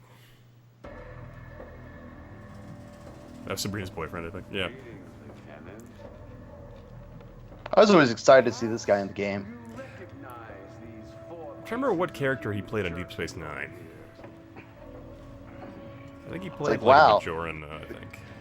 They got a good actor. God, I feel like a lot of actors must have been like, man, FMV, that stuff's really gonna take off. I better get in a good one. Like, there's some really weird actors in the one Sega CD game. What is it called? And he's coming back for you too, Helm, and Lodestar. That was some odd little like character actors. The Lodestar is kind of an interesting game. Wait, have I ever played Contradiction? Which one's that? That sounds familiar. The one I've always wanted to play was it with the Daedalus Complex or the Daedalus Incident or something like that on the 3DO. Was one I've always meant to pick up. I got it. I actually see that for sale all the time too. I'll try to pick you up a copy next time. It's like it's only like $15, right? Yeah, and depending on where you are, like down here in the LA region, it's fairly common. Oh yeah. Like if you fact, find one, man, let me know, man. I will. There's a chance. I picked up some duplicate 3DO games. I'll look through them and I'll tell you what I have here when I get home, and I'll send you my extras. Sweet, man. I appreciate that. John Rogers Easy, wants what's to know, up, man? What movie were you talking about called Arcade? And I'm not sure if you might have just misheard us. We were talking about Batman, the movie, the arcade game on the Saturn. Yeah, I think it was Batman Returns, the movie, the arcade game. Breath or bullets? You want breath heals you. Yeah. The bullets you need for the boss. Yeah, pretty much the breath you always need. Wait, the special bullets only work on the boss? Yeah, I believe that's correct. Okay. But yeah, the thing I thought was really funny about The Legend of Chun-Li, that movie, was like when she kills M. Bison. Oh, sorry to spoil it for you. When she kills M. Bison at the end of that movie, she like breaks his neck in this weird flipping motion. And then her arms like swells up in a cancerous growth. It's crazy. Well, no, that's Balrog when he punches her later. But like when she breaks M. Bison's neck, they cut away and then they cut back to it, and it's clearly they just put his suit on backwards, and so his neck is facing the other way. And it was just like I just bust out laughing like uncontrollably when I saw that. I was like, oh my god. It's one of those movies that you would just be disgusted to sit there and watch by yourself, but with 2 or 3 good friends, it's just probably one of the best viewing experiences of all time. It was just ridiculous.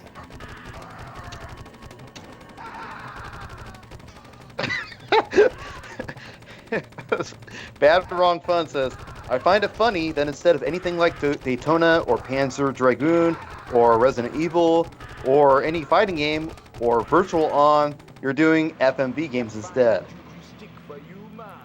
You know what this was. Like the second you came here, you knew I'd play a bad game. We don't play good, sir. We don't play good games in this stream. I don't ever play good games. What are you talking about? God, the Saturn has like so many bad games, and I love that about it. Oh, Easy loves FMV games. So that's good. Oh man. Lieutenant, the worst games are better the stream. Is composed completely of electrocuted mass murderers. What? Where did they dig these guys up? I've spent so many hours playing this game on the Sega CD and the Sega 32X, and the story doesn't make any sense at all. It doesn't line up. The cuts are never in the same order to where they make any kind of sense at all. I mean, it's kind of funny to play through, but it's just, whoever put it together had their head up their ass or something, man. I pray for CDI streams. I gotta go back. I gotta burn more CDI games. Yeah, I got a fair sized collection. It's unfortunately it's been really hard to find ISOs for the CDI since Emu Paradise went under. Yeah, you know, I'm still looking for a Mutant Body Rampage. What is it? Mutant Body Rampage. Or no, sorry, yeah. Mutant Rampage Body Slam. There we go. Yeah, thank you. Yes, I can't find an image for it, and I haven't found it for sale on eBay at a fair price since I last seen you. I blame Yahel for making that game popular. I don't know. It's kind of funny. Like he sent me. I couldn't actually get the burned copy of that game I had to work until he sent me one he had burned for whatever reason. Like what he did worked. Like I could not get that game to function for the life of me.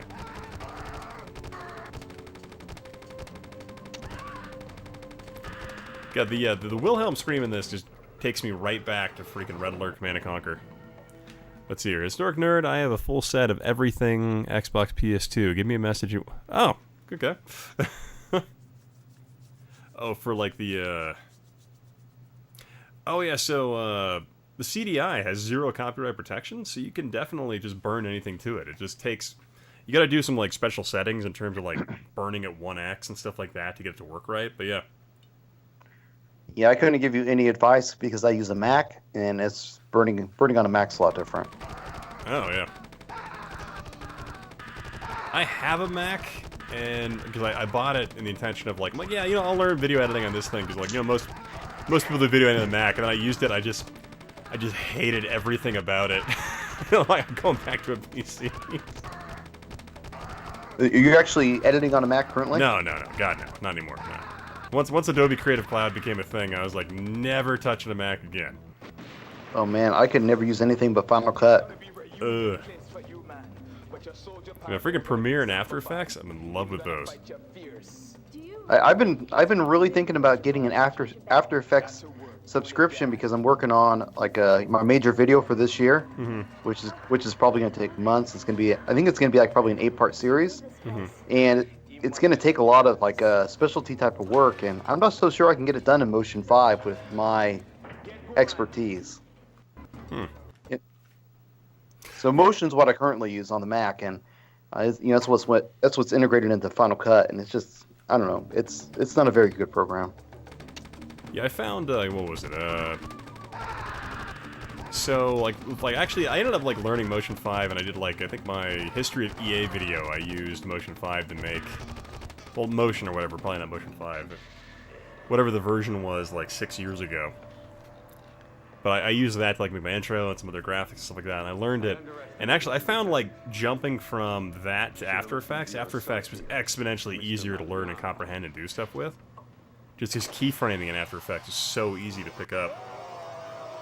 Yeah, well, even trying to find tutorial videos for motion, they just don't exist. Mm-hmm. Nobody talks about it. They just don't want to. No they don't want to share their knowledge. Where with After Effects and Premiere, people just share everything about those.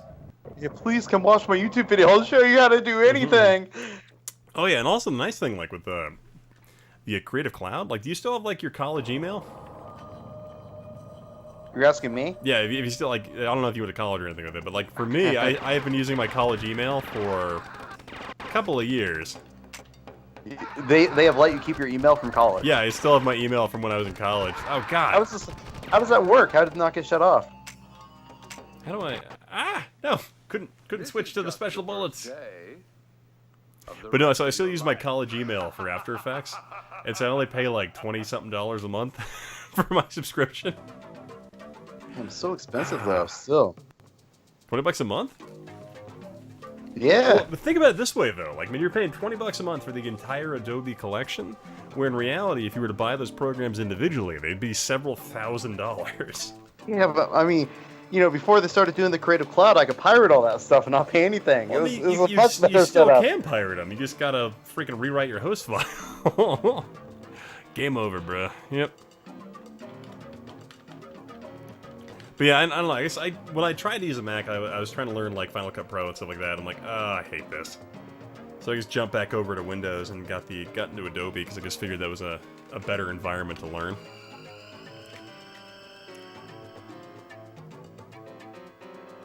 Oh, it's I don't know about so bad it's not remotely good. It's definitely interesting. I find this game is really intriguing because it was like at that point in time where FMV games were kind of starting to go off the rails, and I think Corpse Killer is like right at that perfect time where you're like, yeah, you guys should probably stop. Like, I don't even know, like, there's a disc 2 for Corpse Killer, and I don't understand what you do with disc 2. Well, I don't know, because there's not a disc 2 on any of the other versions. I'm gonna go ahead and put in disc 2. Let's see what happens. I'm pretty sure that... Actually, I have no idea. Yeah, I've never actually played disc 2 of Corpse Killer, so let's find out. So actually, I found Fahrenheit not too long ago for the Sega CD 32X. Oh yeah, I have that.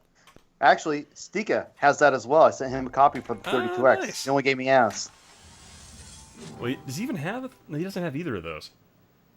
No, he doesn't. But when he gets one though, he'll be set up on both. Easy, like Drink Coaster. Okay, so disc 2 is doing something.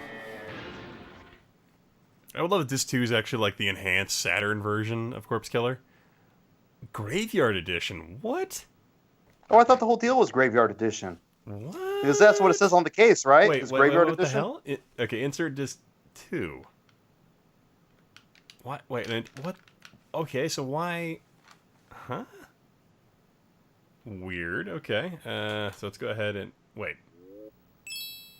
It said to insert disc 1. Ah, come on.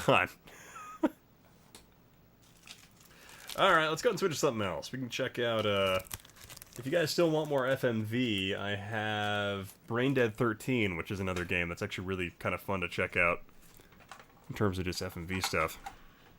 Brain Dead 13, it's like the second to the last game released for the Atari Jaguar CD. Really? Yeah. I didn't know that's the only. On that. That's the only. That's what comes to mind when I think of Brain Dead 13. So I just remember back in the day, I had a 1X CD-ROM on my dad's 486, and I was playing a demo from PC Gaming World that had Brain Dead 13 on it, and I had never actually like really played a game that had like multiple like inputs like that before. and I was playing it, and I was running through a garden, and I got cut into like 4 pieces. I'm like, this is amazing. It was just absolutely just broke my brain at the time. It was just so cool. Loading.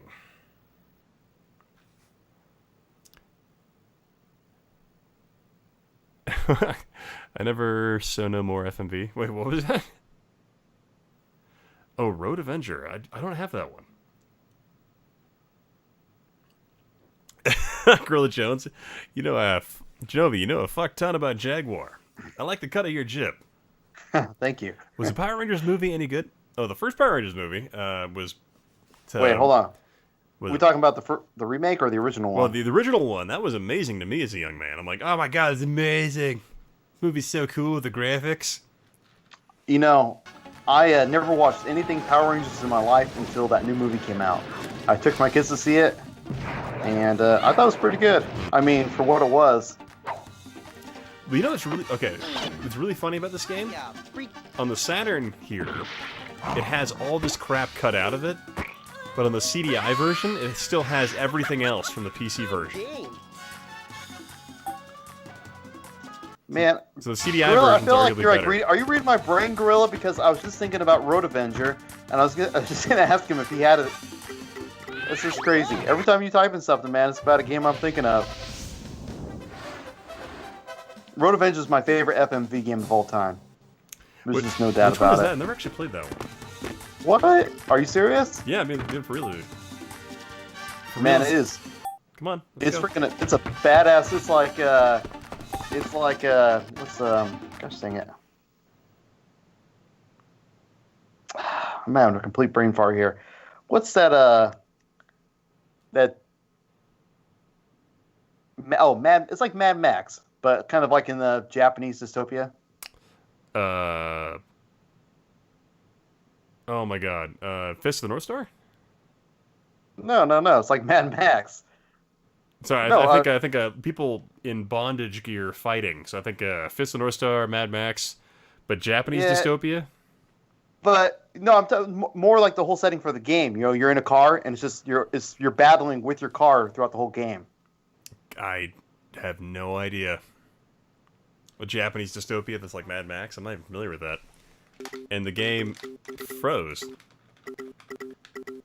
but I can still input audio. Yeah, so Grill, I don't know if you know this or not, but on the Laser Active, that game was released. It's called Road Blaster. God, every time I see a Laser Active, it breaks my heart because I remember the fact I saw one on a shelf in a thrift store for like $50 to $30, and I didn't buy it. I'm still kicking myself in the ass for it. But best FMV game, or best FMV in my heart is Tesla Effect. I've never played that. Never played it. Yeah, neither have I. So Ian, for you, if you look up Road Avenger for the Saturn, it actually came out on the Saturn as well. I've never played the Saturn version. I only have the Sega CD, but I mean it's really worth owning. It really is. Oh, this one. Okay. It's coming to the Sega CD as well, didn't it? Yeah. We're talking about Road Avenger, right? Yeah. Yeah. Okay, I have seen that one. Okay. It's essentially, you know, I really hate the ones where you have to kind of like guess where you're going, like Time Gal. Mm-hmm. So there's no prompts on the screen for Time Gal. It's just kind of trial and error to figure out what direction to go. But with Road Avenger, there's prompts on the screen. So it's like really, it's a quick time event game. And it's how fast you can press that button. And just the way that everything plays out, it really feels like you're playing the game. It really does. It's really cool. Ooh, and I'm dead. Oh yeah, see, I mean, the game you're playing right now is just like Time Gal. It's, exactly. This is basically like Dragon Slayer. Yeah. Same. I want to say the same studio actually made this. So I'm gonna go and switch because this game's killing me already, and it just kicks my ass.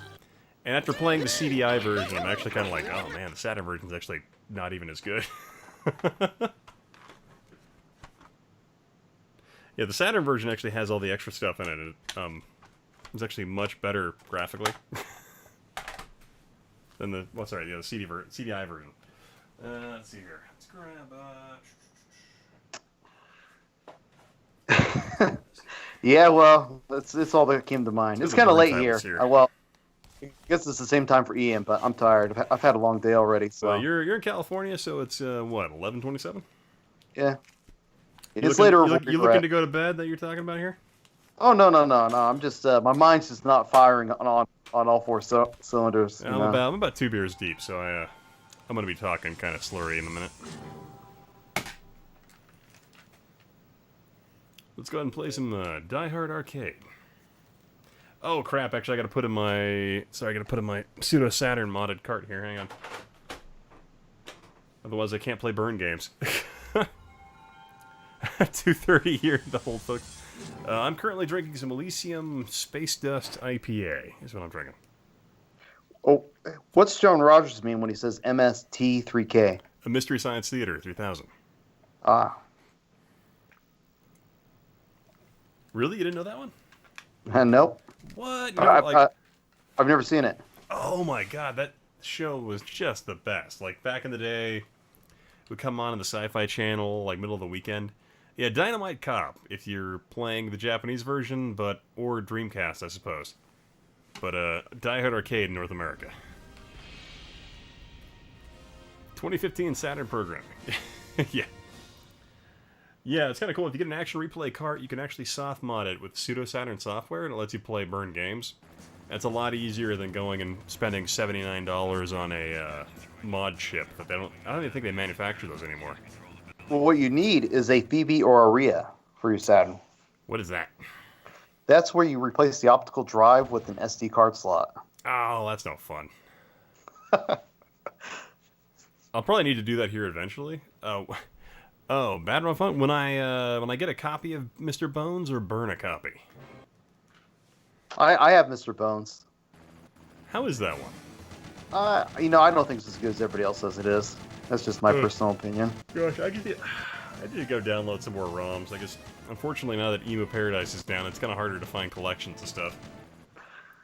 This game right here, I put it in just to check it out, and I got sucked in playing for a couple hours. It's pretty fun once you get going.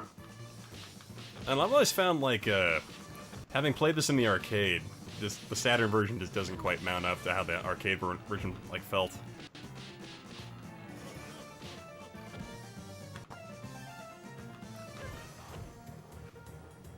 That's just me, though. Yeah, he says, that's supposed to be Bruce Willis? Yes, it is. Mm-hmm. The more damage you take, the more your clothing gets blown off. I don't know, Bad. I've seen people consistently put Mr. Bones in their favorite Saturn games list.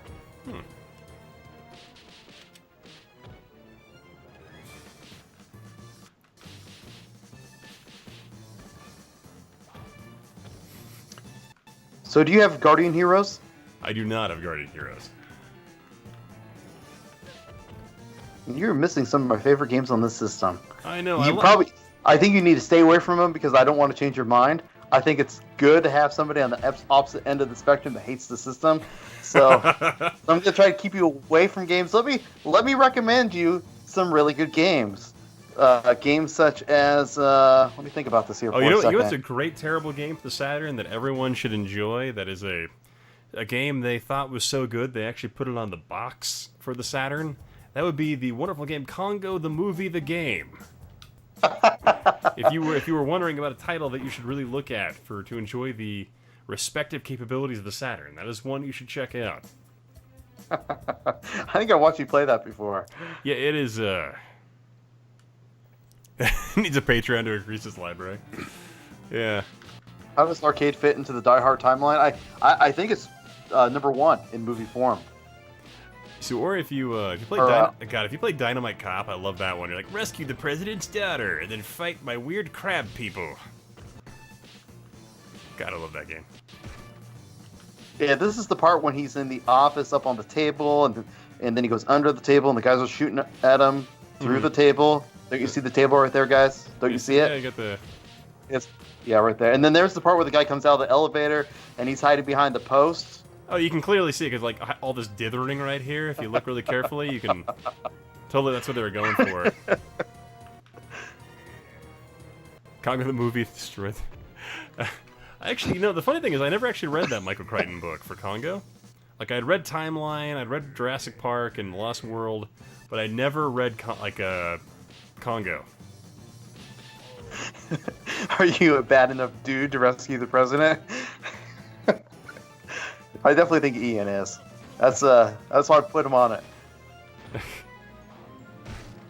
I always pretend when I was a kid playing games like this that I was actually controlling some real dude somewhere in real life doing what I was telling him to do. I'm just, you know, the man putting in the controls. There's some guy actually kicking the shit out of somebody in the high rise right now. There's a robot somewhere, and I'm protecting somebody. You ever watch the movie, was it Solo? Oh yeah, I thought it was good. Yeah, the one where like he's the robot, but nothing to do with input controls.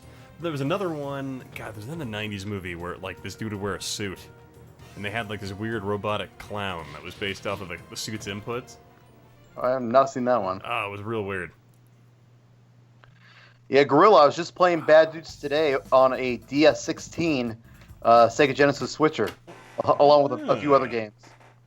And Bad Dudes is okay. I saw a little, what was it? It was a Bad Dudes mini arcade cabinet thing. It was like 6 inches tall. It's kind of a cool game. I mean, like the art design of that game is really something else. Are you bad enough? So was it God, what was it? Rival Turf? Remember that game? I'm to look it up. I don't remember off the top of my head. So the box art for that game. I was looking at stuff for like bad box art, and for some reason I thought like the box art to Rival Turf. I'm like, no, that has to be some weird fever dream where I crossed like a more edgy Hardy Boys novel cover with the game. And I'm like, no, sure enough, that is the actual box art they went with for Rival Turf. Yeah, that's like the kind of box art that you put on a box if you don't want to sell to people. Oh yeah. But man, freaking I need to show the chat Metro Cross, because that box art is just the best thing ever. I'm looking it up right now. Hang on, guys. I got to show you this. Let me bring it up really quick, and I'll show you guys a picture of Metro Cross, the game. Because the box art for that just makes me. Wow. I can't get over how great this box art is. Wow, that's by U.S. Gold, huh? And I feel like everyone needs to. How do I zoom in on this crap? Hang on, I gotta find a better version of it. Sorry, guys. What's that? There's fan art out there of the box. Oh, that's great.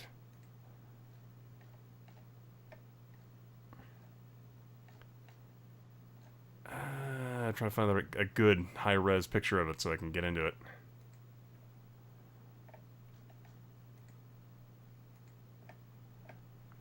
Okay, let's get the screen cap. Here we go.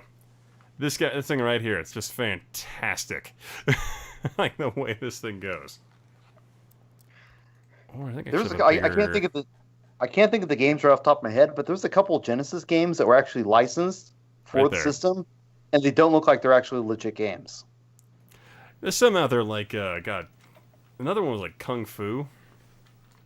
Yeah, Johnny saw that one in Discord.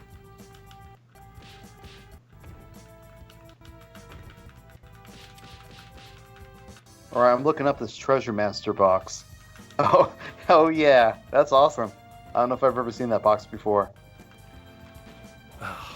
Well, I guess I must have because I was in Portland and they had every box there. But it was a John Hancock's collection, right? Like an entire, was it Atari collection or was it NES or something like that?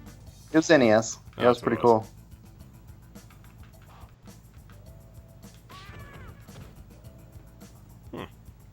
Oh god, I showed you that thing where Metal Jesus posted that video where they were talking about Fortnite and it had like over 1,000 dislikes because people were mad they were doing the floss dance, and I'm like, oh god. And those guys have been getting a lot of heat, and it's kind of interesting seeing that whole situation over there. And a lot of it.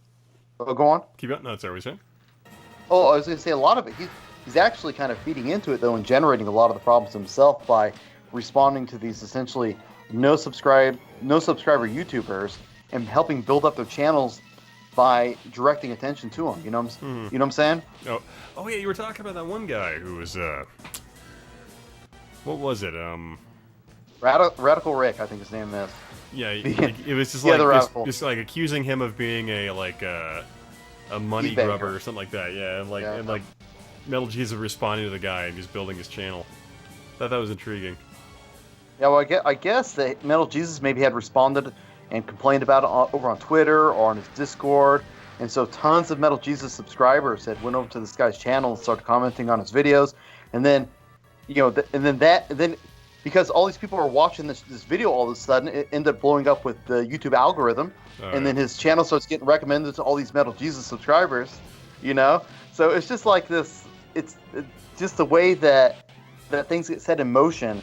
Because you bring additional light to a video that maybe only had 4 or 5 views, and then all of a sudden, because you're talking about it and you're complaining about this guy attacking you, this video has 5 or 10,000 views, and then he's gaining momentum, so he continues to talk about these guys, and then he starts going after some other people that are like really similar, like Wood and 8-Bit Eric, and those guys, they don't have thick skin, so they all respond and send their viewers over there as well, and it just continues to grow this guy's channel.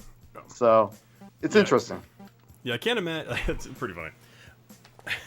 I can't imagine Fortnite will last like another year. That kick is badass. I love it. So I feel like Fortnite's one of those things that's going to go away in like the next year. But it was really funny. Somebody posted a thing where it was like Ninja, that one Fortnite streamer, was like trying to get people to floss at Times Square, and it was just really, really cringy. Yeah, I'm not a Fortnite fan. I never liked it myself. I checked out Fortnite, but I'm like, nah, I like PUBG.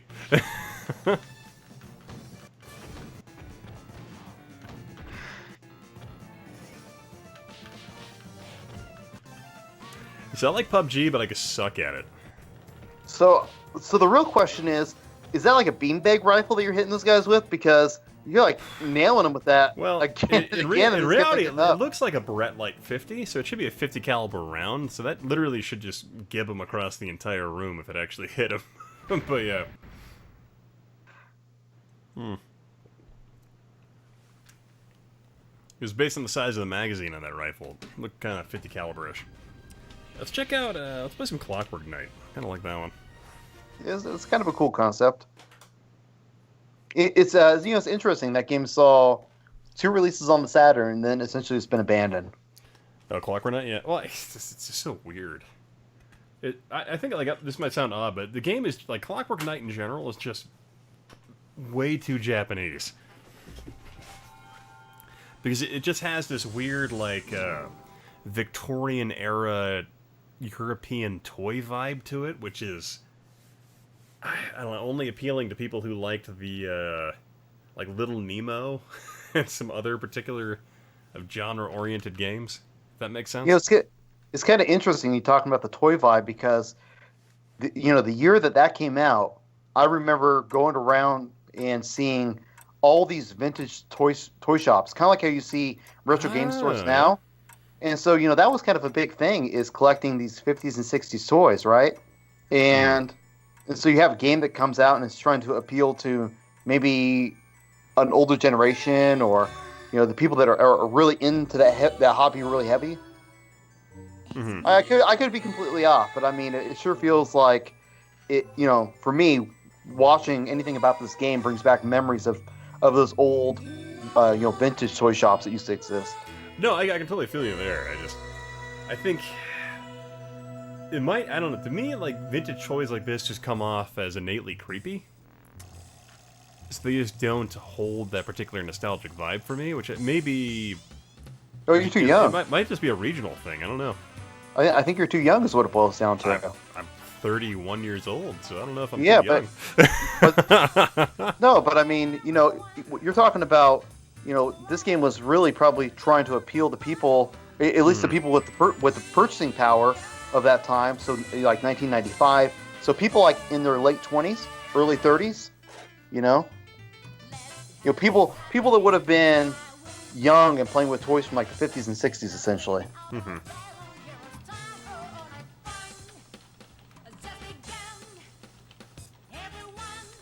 Yeah, are you actually younger than Stika? That's the question. I think Stika, how old is he? Like 29, 30? I don't know. I don't know, being 31, I don't really feel like I'm a young dude anymore, but we'll see who knows.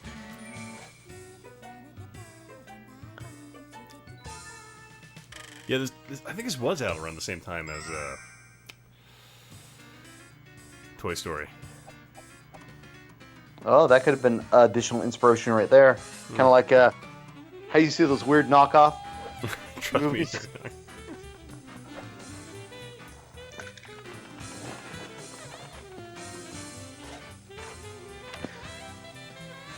Well, it's funny. I talk to people. I guess because I'm like more physically fit than a lot of folks. They just think I'm younger than I actually am.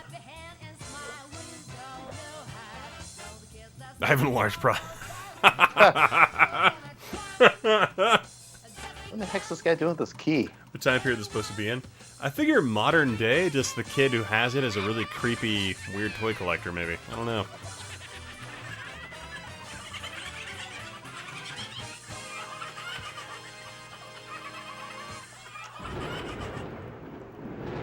God, this game's so odd. Like, this isn't a bad game, it's just, I'm not sure, like, what audience it was appealing to. Like, you were saying, like, maybe it was aimed at older gamers? It just seems like an odd choice. They have keyblades. Hey, John Migna, thanks, man. Appreciate that.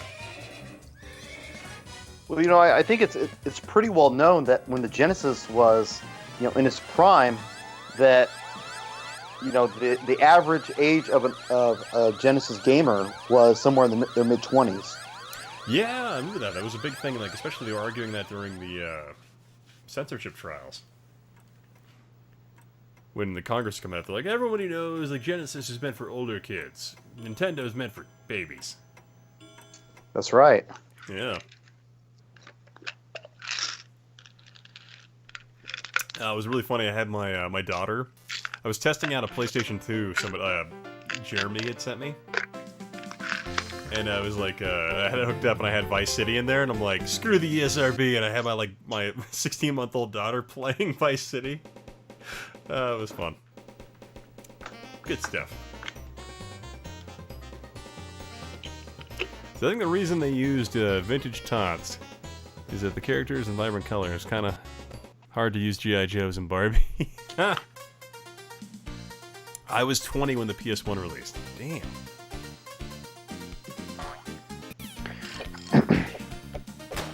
Yeah, you know, I think I think whoever mentioned that it was released around the same time as Toy Story might be on the stuff then. You know, that kind of fad with that movie. Mm-hmm. Trying to capitalize off of that. I could see that. Gorilla Jones says, I was 29.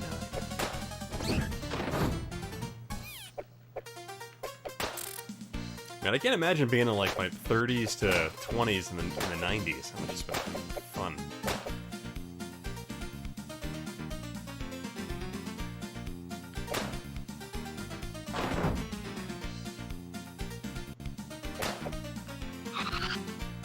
And remember that other movie that came out around this time with Robin Williams, where he's a toy maker? Oh, toys. You know, they have like, yeah, he like his dad dies and he leaves the toy factory to the colonel, like the colonel's son, who starts trying to turn the toys into war machines and get the kids to pilot the war drones. Oh yeah, classic stuff. God, that movie is just so eerily creepy now. And for some reason has LL Cool J as a covert operative son.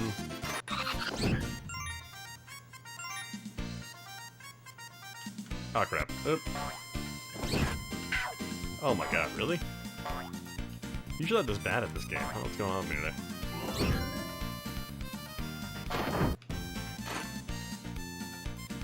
So what are you trying to do with this key his here? brother. Thank you, John Rogers.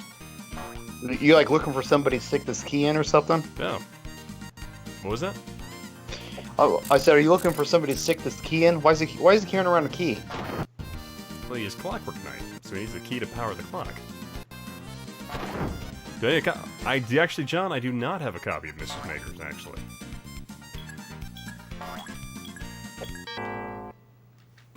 Should have jumped that. My bad. I think Mrs. Maker's was like N64, or is there a different version of that game? This is the only version I know of. In the 90s, I had a weird attraction to John Cusack. You know, in the early 2000s, I had a weird attraction to John Cusack. She's a good actress, man. John Cusack? Oh wait, no, he's talking about Joanne Cusack, not John. Misread that. Yeah, that's why I laughed when you misread that. Yeah. Come on. John Cusack was great. Gross show. Not John.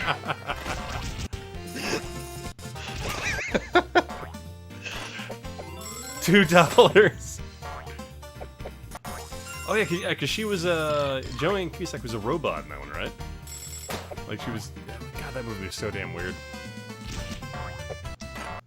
Seven wants to know: have you ever played that weird Japanese arcade game about giving someone a colonoscopy? I have never. I knew there was a video game for that. I didn't know it was an arcade game.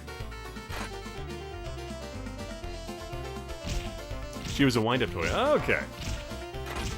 Hey, Captain Retro, what's up, dude? Should bring Captain Retro on this.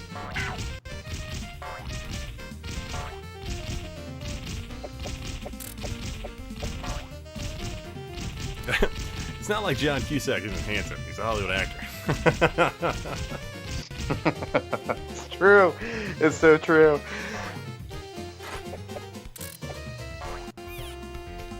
It really is. It's really a nice looking game. Yeah, I mean, in terms of like being a 2.5D platformer, it's got some fun artistic choices to it. Make it look pretty decent. It reminds me of like the late Genesis Disney games, but kind of with more depth. Like Toy Story the game is just fantastic on the Genesis. That'll always be one of my all-time favorite platformers.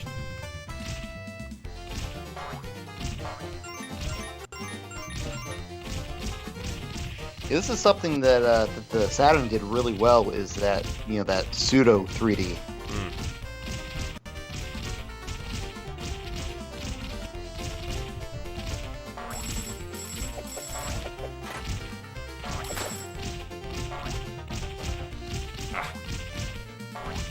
Captain Retro wants to know: is this part 1 or part 2? This is 1. So I have 2, but I really haven't played it that much.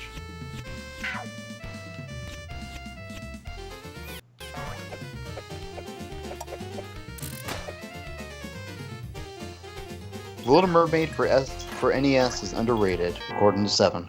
I've never played it. I never actually played that one. I'll be right back. By entertaining the chat while I'm gone for just a moment. Captain says, well, I guess I'm just talking to myself. All Disney games on the SNES and NES are pretty great. I haven't played too many of them on the SNES, but I definitely agree that all of them on the Genesis are fantastic. The Paperboy falling off the mountain still makes me laugh. Little Mermaid for the NES was one of my first puzzle platformer games. Yeah, I know absolutely nothing about Little Mermaid on NES. It's not a game I think I've ever played. For me, I think the best Disney game on the for at least the 16-bit era was Disney's Aladdin on the Genesis.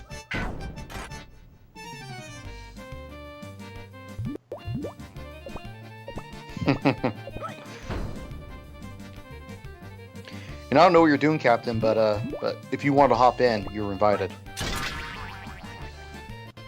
Yeah, Ian's gonna get yeah.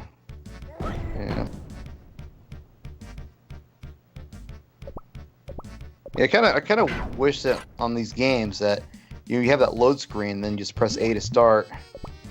Especially in these old CD games, because you're waiting for it to load, so you hop up to take a pee or something, and all of a sudden you come back and you're getting your butt kicked, like what's happening right here.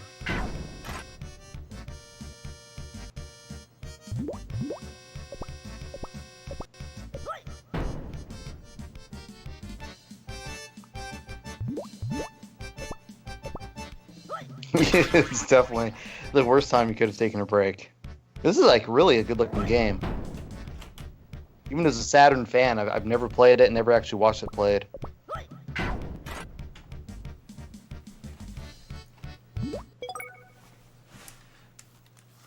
So what's hilarious You about have- that, I actually thought I had paused the game when I left for a moment. But apparently I did not.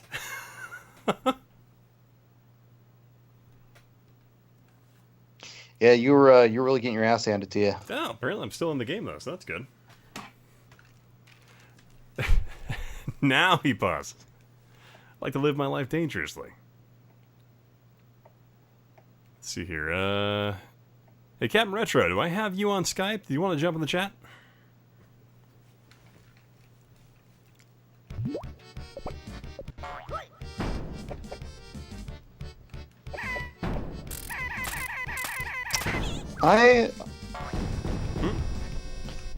He says, did you send him a link? Oh, I thought I had him on there. Hang on one sec. Let me bring him in here. Yeah, that's a good question, Bad. I don't know if this is pre-rendered or not. I'm going to assume it's all pre-rendered, though. I think it would have to be based on the way it looked.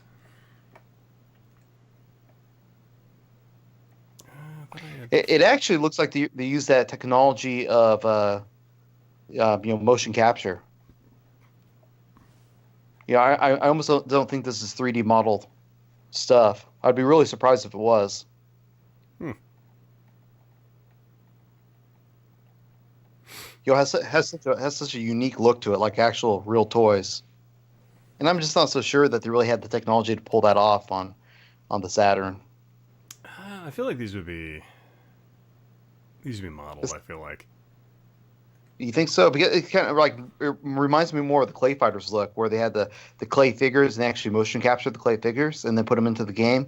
And so to me, like looking at this, it almost seems more plausible that they actually have the toys and they motion captured the toys and then implement those figures into the game.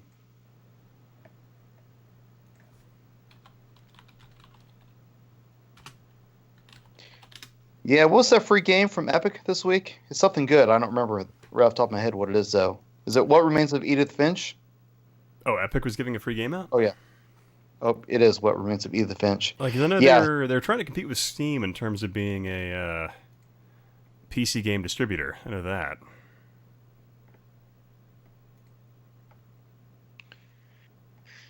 Yeah, I'm counting, John. Is that a 6-pack yet?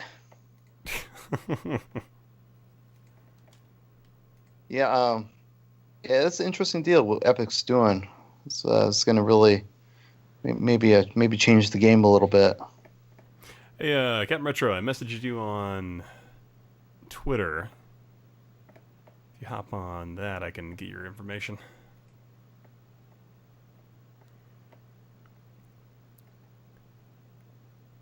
So I thought I had him, but I don't see him.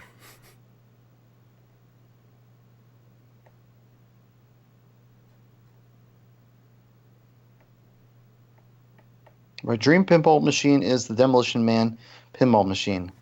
I just love collecting Demolition Man stuff. I'm trying to think if I've ever played that machine or not. There's some damn good pinball machines out there, I though. know for sure I've played that one. I learned at Portland, though, that there's a company that makes pinball machines that people like, and I don't like their machines. I can't remember who it was, though, off the top of my head. Well, there's a company out there now where, like, they just make those ones where they integrate, like, just smart televisions into the pinball, and then, like, you just load a new one. I'm like, it's kind of lame. Yeah, I actually hated that stuff. Yeah, there's one table I was playing where there's like a TV underneath the deal, and then there's actual physical stuff on top, and it's just really hard to see the ball for me. Yeah, it seems like it'd be a pain in the ass. Where is... Thought I had Captain Retro Skype, but I guess not. Yeah, I thought I've seen Captain Retro in here chatting with you before. Yeah, we've chatted before. We've done a podcast, but that was through Google Apps. But I'm not seeing here. Yeah, so anybody who hasn't played What Remains of Edith Finch, it's free right now on Epic Game Store on PC, and I highly recommend you check it out. It's about a 4.5-5 hour playthrough. And it's just has some real clever game design and excellent story.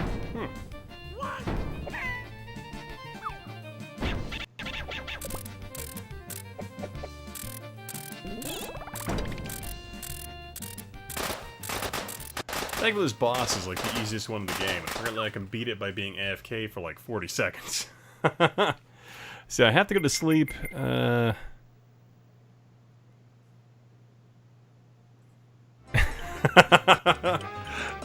Thanks, man. I appreciate that. If you like, I can tell you a bedtime story while you try to fall asleep. Well, looks like Captain Retro is ignoring his Twitter. Ask him what his Skype is so I can try and add him.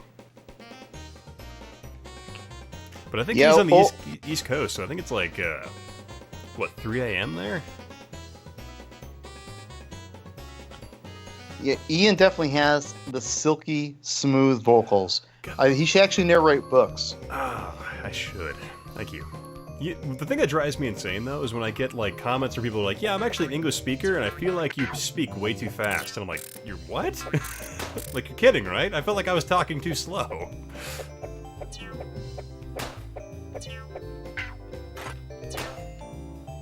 Yeah. That one always drives me nuts, because I'm like, I can't actually physically talk slower than how I'm talking now.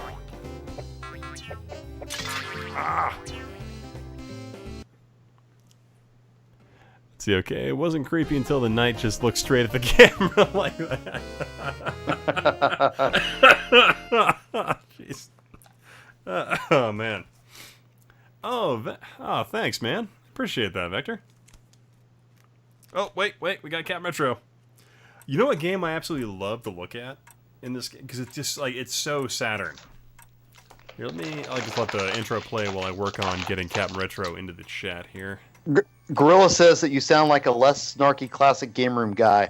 And you know what? A more informative classic game room guy, too. Freaking than Lord Carnage, right? Yeah, if he was a classic game room guy, he would just only be discussing... He would only be discussing in general detail the beginning of the game, and that's it. You'd be watching a full-on review right now. This game is something you should definitely play. How do you feel about Musha? The blue dress is very reminiscent of something you might find if you were actually inside of the Musha ship.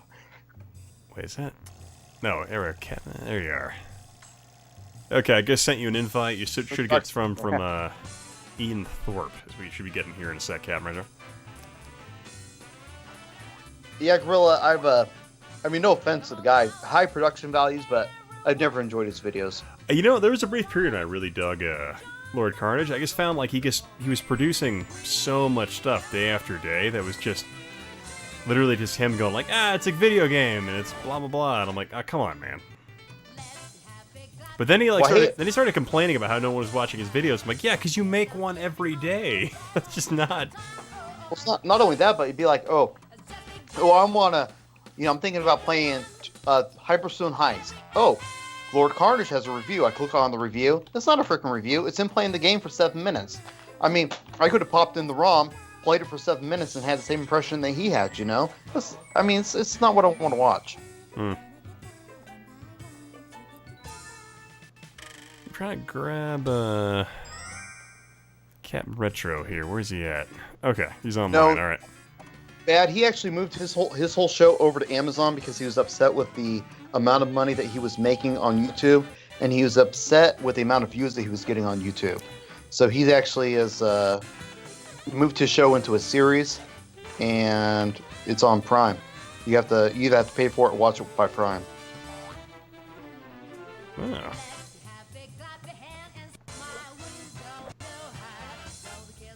There we go. I gotta go here and then add. Okay. God, I really hate the new freaking interface for, Okay, I just sent you an invite. Hopefully you should be able to get that, Captain.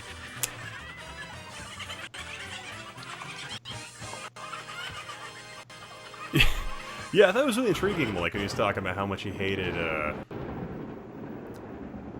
like, YouTube's, like, payouts for him. I'm like, really? But his whole deal is that, he's making a living off YouTube, so... Yeah. But I feel like once you reach, like, what, like 500,000 subscribers, you could probably manipulate that into be something else. Wait, we get a... Oh, we got Captain Retro. You in here, man? We get him? Yeah, we got him. Okay. Hi! Hey, what's up, man? How you doing? That took forever. Yeah, sorry, dude. I was sitting there like going through my thing, and I'm like, what name is it on my Skype list? Well, no, it wasn't on your end. It was my end. I had to update Skype. Apparently, I haven't okay. in a while, so like it wasn't even showing me as a human being. Apparently, I had to like go in and redo my password and everything. So it was okay. I heard you talking about me, and the whole time I'm like, I can't type fast enough. I'm not good at this. Yeah, man, how you been? I'm fantastic. Well, that's fantastic. Yeah. Well, that's good to hear. It's fantastic that you're fantastic, and you too, Genovi. How are you? Man, I'm doing really good myself. It's nice to officially meet you, El Capitan. Yes, the Spanish version of Captain Retro. I have a swarthy mustache when I am El Capitan Retro. Now, Captain, you actually stream, don't you? Yeah, I do a little bit of everything, man. I make shows. I make restoration and pinball repair videos and live streaming games and pinball and all kind of crazy shit. Nice. Yeah, I was watching you're doing that custom Voltron. Yes, sir. You should. I've got some more video for that. I can't wait to put the next episode up. It's almost done. He's almost done painting the whole thing, and then when I get it back, we're gonna go through and possibly try and make the game play a little bit differently than it does. Like do a couple little mods. I want to try and put a ramp in there. So I've got a ramp that I got from a different pinball machine that I think I can fit in there, and if it'll fit, that'll be cool to like add something to the game that wasn't there to begin with. On top of it being changed. Originally, I was going to do a vinyl. I came up with a whole display, like overlay for the playfield. And after seeing what he can do with a paintbrush, man, I'm going to let him paint the playfield, and then we'll just go take it to a car place and clear coat it. Oh, so damn.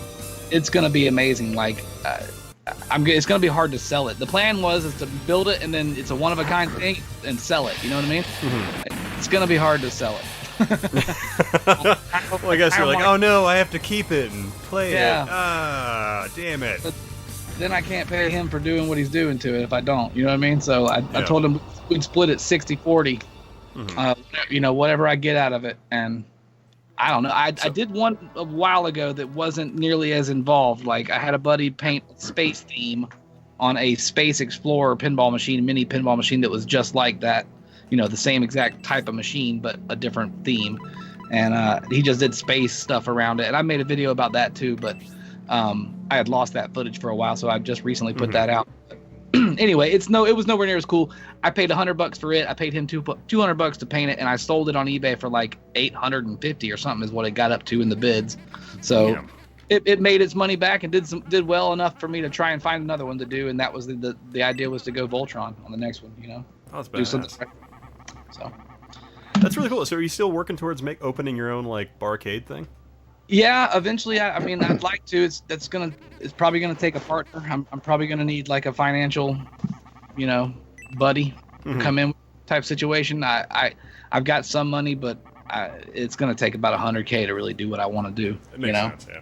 I mean, the funny thing was actually like here in Idaho, I have a weird fantasy of opening up my own like barcade here. But yeah, like I was sitting there like looking at the amount of money I'd need. I'm like, God, 100,000. I'm like, sure, that's a lot.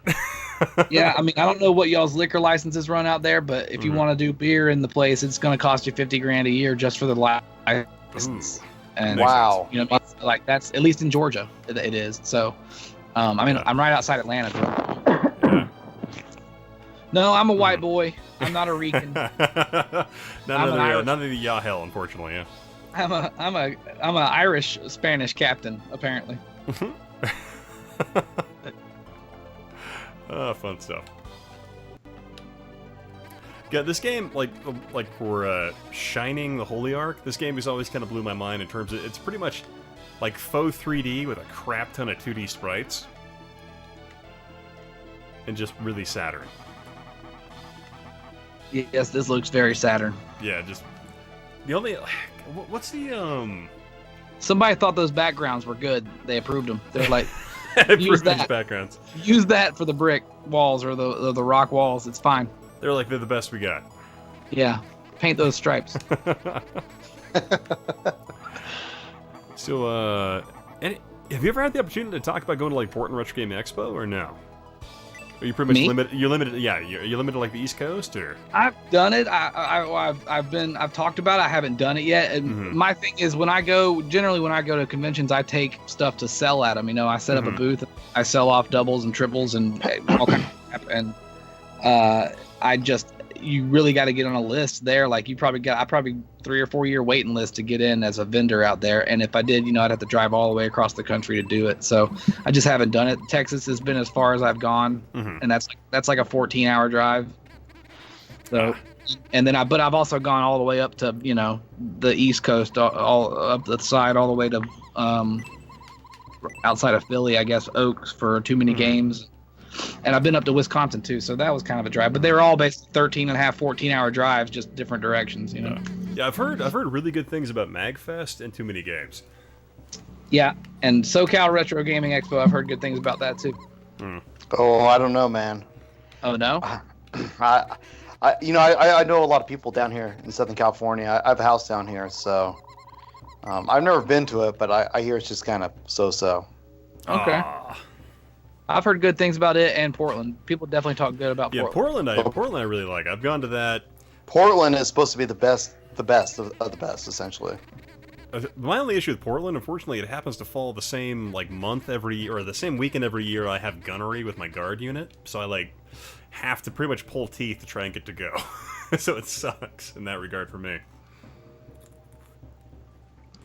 But yeah. I'm from near Savannah, and I could instantly tell you were from around here in Georgia. Yep, that's my voice. Sometimes it's McConaughey, sometimes it's down here, like, hey, how y'all doing? But most of the time, it's much more Atlanta, I think. Atlanta. Come on down to Atlanta. Boo, boo, boo. I got that in my voice. I can't help it. I was actually in Savannah back in November for the Savannah Video Game Expo, the first year of that, and it was... Wow. That sounds interesting. It was okay. It was pretty dead, to be quite honest with you, but it was fun. You know what I mean? Like, I always have fun when I go. Oh yeah, I think you posted a video of it being real dead, right? Yeah, I did a video. I was gonna, film a whole lot down there, but there really wasn't a whole lot to film because there wasn't a whole lot of people there. Day 1 was okay. Day 2 was the worst. Oh, that's a bummer. Yeah. Retropalooza's probably my favorite, though. Is that the one in Texas by the Game Chasers? The Game Chasers one. That's just because I'm buddies with those guys and they're fun and it's fun to hang out. They do stuff before and after the stuff. So you get down there on Thursday night and have fun that night, and then you work all day Friday loading in, and you go hang out. And then Saturday you do the convention. Sunday you do the convention, and you hang out each night afterwards. It's not a lot of sleep. It's kind of like going to Vegas. It's like we're just gonna be up for a while. Just plan on it. Yeah.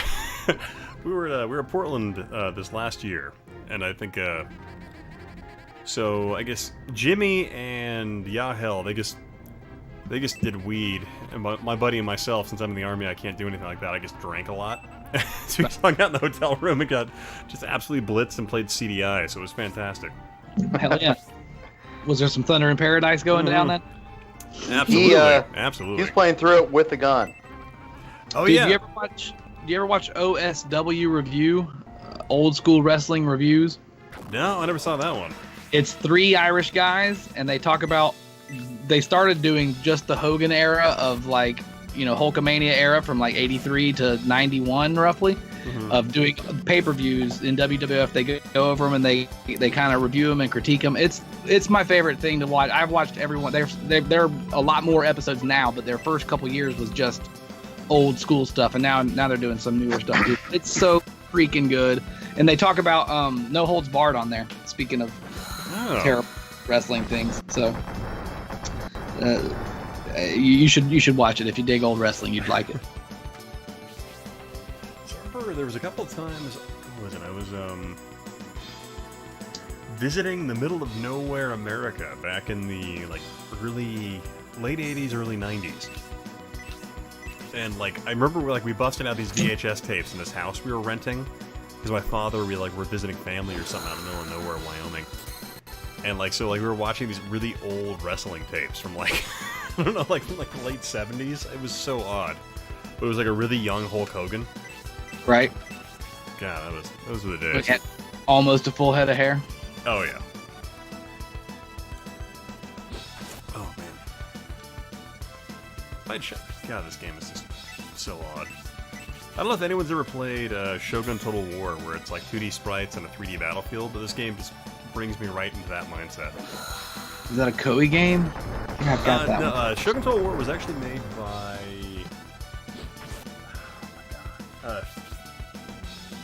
wow, I forgot who it was that made it, for whatever reason. I gotta look this up. Published by... EA. No, actually, they're bought up by Sega. Creative Assembly. Thank you. Could not remember that one. It was made by Creative Assembly, and they were bought out by Sega later. But like the game, like originally got its origin from EA back in the day.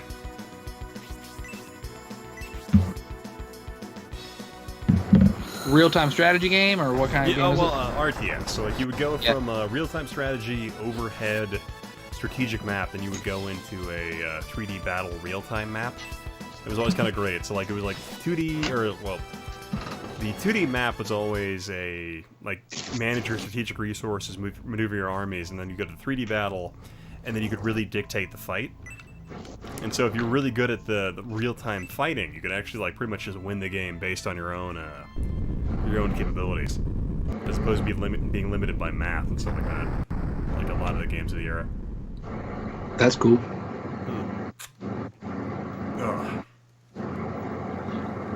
I've been playing a lot of Uncharted Waters lately myself. Is that Uncharted Waters? Yes. Is that wait, which one?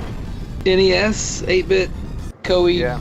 I never played that one. It's also released on the Super Nintendo and Genesis. Yeah, called New Horizons on that. That's the Uncharted Waters New Horizons. I've got that too. I've got it on the Genesis right now, I think. Yeah. I don't have it. I haven't played it. I love all those games, man. Those are my favorites. I'm just now starting to get into that kind of stuff, like the slower, more methodical, take your time, plan your shit out type of games.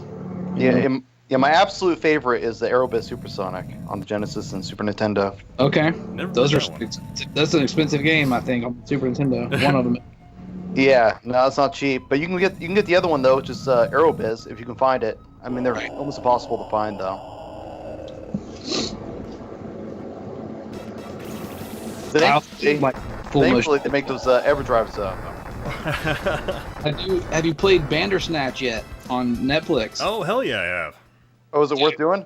Yeah, it's really fun. Yeah, I had a fucking great time playing that, dude. I consider that a game. I mean, it's a movie, but it's a game. Yeah, my wife and I, we spent like, God, I want to say like 2 extra hours trying to find like a good ending, and we could not find one that's like decent. Yeah, don't you guys spoil it for me, man. No, I was gonna do that. I was gonna do that tonight, and I ended up in the stream instead. Yeah. I won't spoil it. I will just say go play it. And if you haven't played Late Shift as well, play that. That's on the PlayStation 4 and I think on the Xbox One too. It's a full motion video. It's pretty great, man. Late Shift. Yeah, John posted a link to an article where apparently some weird choose your own adventure novel company is trying to sue Netflix for that. Really? Yeah, and I'm like, fucking assholes. Come on. Man, I've been talking they should be making a choose your own adventure movie for fucking 10 years. I'm like, the technology is there for people to even go to a theater and like you take the vote, the mass crowd vote on like 2 or 3 different options, you know, and whatever the crowd votes, that the next scene, you know, it should go that way. That's so awesome to do. So Trilobyte Games, the guys who made Seventh Guest, they actually went and were working with movie studios to make Choose Your Own Adventure movies that would have come out like the way you were talking about it. So they were working on that, and actually, I can't remember who it was I was talking to. It actually gone to one of like their premiere shows where they were working on trying to hammer out the details for that. And it was one of those things where, like, I guess they, the issue they ran into was that the movies were only like 45 minutes long or something like that. So it was kind of like they were, for whatever reason, they weren't shooting them long enough, and it impacted where they were going. And only a couple of movie theaters across the country were capable of actually doing what they wanted to do. Right. But it's really interesting that they hadn't implemented that sooner, because ultimately they'd been playing with that technology since the early 90s, and they never actually implemented it. So it's kind of odd. Well, you know, Netflix, I put out a tweet the day that I saw that came out, and I was like, oh, this is a choose your own adventure movie that's about a choose-your-own-adventure game being made based on a choose-your-own-adventure book. This is incredibly meta and incredibly cool. Is this what Netflix's new gaming streaming service is? Is this the first game in their new... You know, they were talking about doing live game streaming or whatever, having streaming, like I guess like Steam. And I thought, you know, is Netflix, are they testing the waters? Is that what Bandersnatch is? Because Bandersnatch is brilliant, but it's also Black Mirror. If you watch Black Mirror, it's a special episode of Black Mirror is what it is. Yeah, same crew of that. So this is essentially a Telltale game, but without the quick action or the quick time events. I mean, you have kind of like that, yeah. You got a certain window to make a decision as to what you want the character to do, and if you don't pick, it picks for you. So, yeah, bad. You're right. Netflix did have Minecraft Story is over there. Oh yeah, that's the thing they have. What is that? Like I knew there was a Minecraft story mode. I guess is something you can play and like pick stuff while you're watching I love the it. movie. Transparency. Oh, that dithering, yeah, it's so pretty. Transparency only possible, only possible by the Sega Saturn standard. It just breaks my brain. Like the funny thing, like when you look at the Saturn as a game system that they'd released, it was completely reactionary to the PlayStation. They're like, all right, we have this system, but we got to make sure that we completely redesign it within 8 months. So that way, when we roll it out the door, it is able to compete with the PlayStation. So it's just hodgepodge all these pieces together to get this thing out. It's just so nuts the way they did that. Do you have a laser active? Well, God. So like, I was at a thrift store forever ago. Almost means nothing. No, it's literally the white buffalo of my life in terms of I saw it. I held the laser active Sega controller in my hands. I'm like, what the fuck is this? And I didn't know what it was. I thought it was a Laserdisc player, and I'm like, I don't collect Laserdisc. Why would I want to buy this? Oh. And it was like $20 to $50 is what and I'm like, why didn't I buy that? God. Oh. And I'm kicking myself in the ass so hard because like now that I look back on my memory and like remember what I was looking at, I'm like, that was a laser active, and I didn't buy it, and I'm a dummy. And it just breaks my heart every time I think about it. So yeah, I could have owned one, and I regret not buying it, and it was there for months. That's the sad part. Like, it was in that thrift store, and I saw it several times, and didn't buy it. And I'm a dumbass.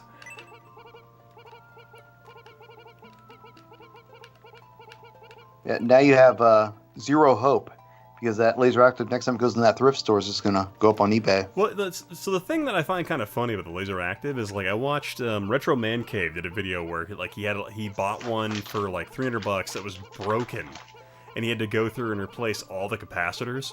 So like hours of work, and that was just to get the Laserdisc drive to work. So I'm like, you know what? I'm not regretting buying it because it probably didn't work in the first place. But yeah. But ultimately, I'm just kicking myself because that would have been a fun thing to own for the collection, and then just slowly repair over time. I will say this: I've been very, very lucky with, I would say 90% of the consoles that I've bought in my time have either worked or took very little to get working. I've yet to come across now. I have definitely bought one Sega Model 1 CD unit that I could not get working at all, no matter what I did to it. And did that have the problem with the tray ejects? Well, that was one. I've had one that did that, but it was I've not that one. That one wouldn't. I couldn't get any power to it at all. I changed everything, and it was like a 3 weeks worth of searching for a problem type situation for a stupid Sega CD that I was only going to sell in the long run. So I was like, I'll just put it up for parts on eBay. There's really been not a whole lot of stuff that I've bought that I couldn't get back from the dead if it was dead to begin with, you know? So, and that's only from learning and watching YouTube videos. And if I can't figure something out, I go search the answer down on the internet, you know what I mean? And I get my hands dirty. So I have there's only one console I bought that didn't work, and it was an extra Model 2 Sega CD that I bought. That like as soon as I bought it for like dirt cheap, But then once I started like digging into the console to try and fix it, I found out like the other dude had like basically scavenged it for parts. Like the person I bought it from, like, oh, you asshole. So it had, like the guy had like ripped off a lot of capacitors from that unit to put them in other ones. Yeah. Wait, Jimmy, you back? No, I was around 15 when the Saturn came out, and it was not available in Oregon, at least where I lived. Yeah, I only had one friend growing up that had the Saturn, and I hated it. What year did it come out? 94, 95. Okay, that was. You know the problem, Jimmy, is that Saturn controller is so gosh darn comfortable. He can't put it down. I mean, his hands just feel like they're being massaged by the corners. Oh, did he? Did he play the North American model of the North American model of the Sega Saturn controller, the one that like literally eats your fingernails? You don't talk about that. You gotta have big man hands. You don't talk about the one that like. Here's a weird like the only real Sega Saturn controller is the Japanese Sega Saturn controller. I mean, that's just fact. So, everybody knows that. So I will admit that the Sega Saturn, like the second like generation one we got here, is actually a really damn good controller because it's based off the 6-button the 6-button Genesis one. And that one's hella good. And I'm actually really, really stoked for the retro bit one that's coming out with the two analog sticks. I'm actually kind of excited for that. Wait, Jimmy, are you free? Is your friend gone? Can you come back? Jimmy answered the service call, and the service call is now done. Oh, yeah. Speaking of a service call, I'm doing my very first repair for someone else on a machine right now. A Play Choice 10. I'm repairing the monitor. Oh, hell very exciting. That's badass. I put out an ad on Craigslist, and somebody hit me up, and it happened to be somebody that knows me personally too, through a friend. So, or they don't. I've met them once, actually, Tom. But anyway, he saw my ad and he hit me up, and I answered it, and I'm gonna get paid to do a repair. I can't believe it. So you are resurrecting the. Oh, Jimmy's back. Hell yeah! So a tabletop Play Choice 10. So you're resurrecting the art of arcade repair, huh? There are two other people I have seen listings for on Craigslist for doing stuff like that, but most of them are like, I buy all kind of machines and fix them. They don't say they're doing repairs for people. So I was like, let me see if I can put out the same type of ad, like, hey, if you're looking to get rid of a machine, I'm buying them, but I also come to your house and fix stuff. So I put out that, and we'll see. I guess I'm resurrecting it if there's no one else doing it around here.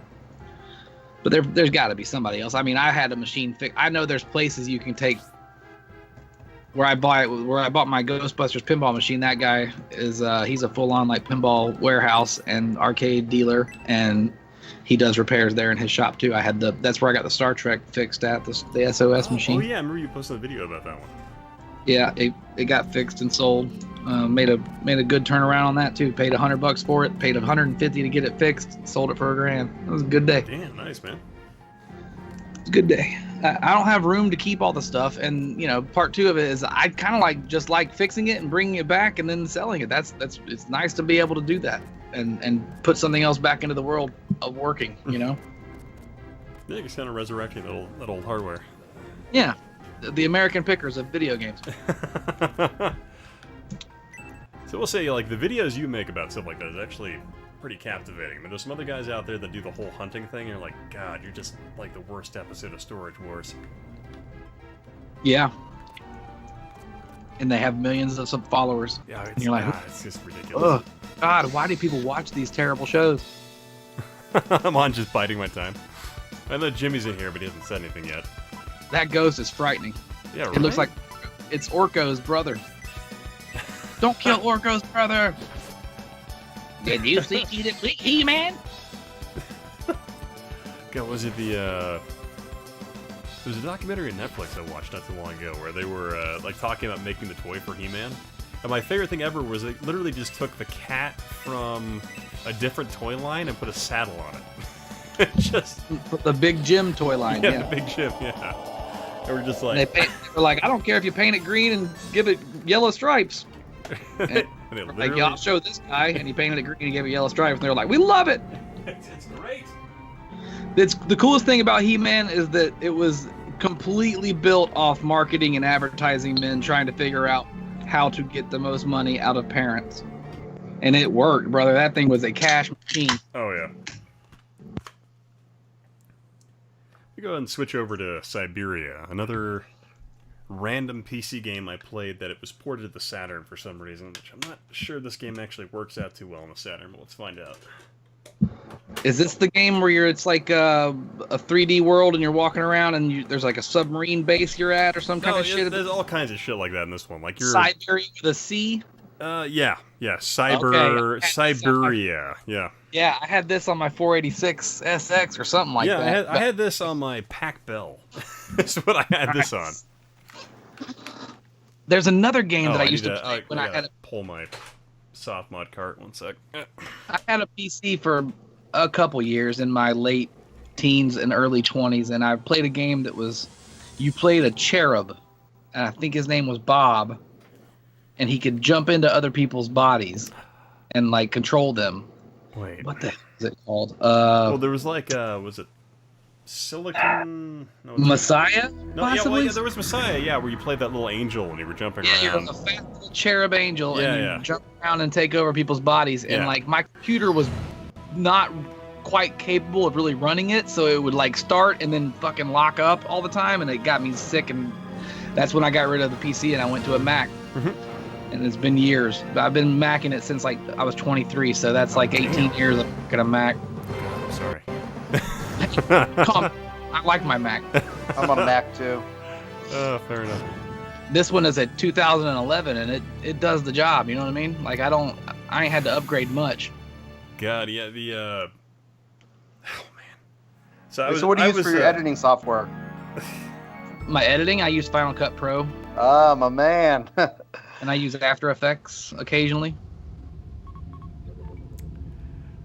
Oh man, it just makes me think. So like the cyber defense guys that I work with at my guard job, I was like checking in a bunch of Mac computers for them, and these things were, because they'll run virtual machines on them, and for whatever reason, because they have money to spend, and they had bought these like 10 grand iMac Pros.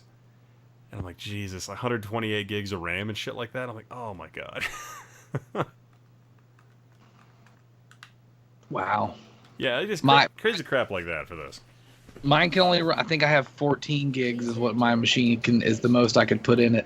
Let's see. Yeah, these are like high-end machines they custom order. Might be 12. Yeah, 12 gigs. That's the most I could put in here. So I'm running 12 gigs. And it's an i5. I kind of need an i7 to really do the streaming. You really want an i7. Yeah, so the desktop I'm using is like 10 years old, and it's like a first generation i7, but I have 24 gigs of RAM in this thing. Oh man. Yeah. But then, like, the funny thing, my laptop is a new generation i7, and it just outclasses my desktop just exponentially. It's kind of sad. Sporty. And how about telling me what's up? Well, that's technology, man. Eventually it'll be, as small as the head of a thimble and as, powerful as the NASA supercomputers. Oh, yeah. They used to, didn't they? I definitely read a story about it sometime, but I'm not that big on computing itself. But, like, wasn't there a guy or a company that bought up a shitload of PS2s when they first hit, and, like, they were made a supercomputer out of chain and a bunch so the funny thing about that's actually a gigantic propaganda thing that Sony put out there. Oh, really? Yeah, so it was actually this whole bullshit thing they put out to try and destroy the Dreamcast, and it succeeded because people... Sounds like a nerd video. No, it really should be, because one of those things were like, oh my god, the fucking PlayStation 2 Emotion Engine, it's so powerful, it's a supercomputer, and Japan actually had to put an export embargo on the number of PS2s they're exporting because they're supercomputers. Wow. It literally got out there, so like there were a thing where like we can't allow Iraq to order any PS2s because they can put them on Scud missiles, man. And it literally got that bad. Like it was crap. Where they were like putting these whole things on. It was so ridiculous. Iraq was just getting Atari shit when we were bombing them in '91. What are we talking about here? Yeah, they were really busy strapping Scuds together in the desert to try and assemble a space program. It was kind of, oh my god. Yeah, PS2 really would have changed that, yeah. They were out there fucking around with Grand Theft Auto 3. Yeah, they were out there. Grand Theft Auto 3 is really going to put us on the map here. I'd rather have Saddam Hussein making missiles out of PS2s than doctors using the Kinect to aid in operations. Oh, but hey, one of those is a true story. Unfortunately, it's not the Saddam one. Oh my god.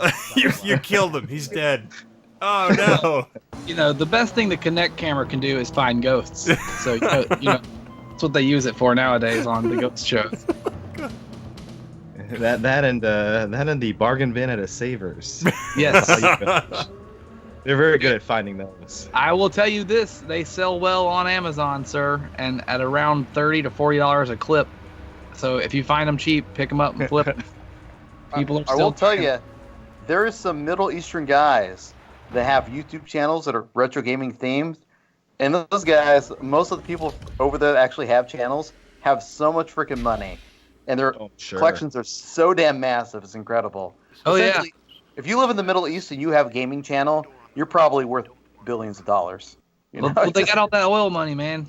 Every family over there is really wealthy. You can't tell. They all wear bed sheets, and you're like, who's rich? I can't tell. They're all wearing the fucking same outfit.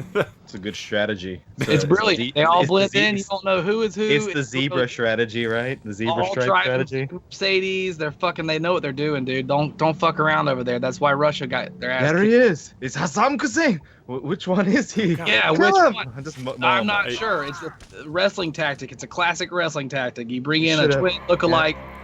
Next thing you know, I don't know which one's real doink. You got to fight 3 doinks. Just send a missile. Oh shit, we missed. How the fuck did you miss? I thought we were using the PS2s to fucking guide the system. No, we were using the Kinect. Oh, no. Fuck. No. We're screwed. Everything I talk about revolves back to wrestling for some reason. I think I'm going to turn my show into a wrestling show. Probably should. Golden Age wrestling? Or... I love it. Yeah, all wrestling, man. I watch the new stuff too. You can't forget about Dink. That's right, John Rogers. Look out for Dink too. He'll come get you. You mean Doink? Doink is Doink, but Dink is Dink. Doink had a midget partner named Dink, who was a midget version of Doink, and it was quite scary. It was Mini Me before Mini Me. Isn't Dink dead?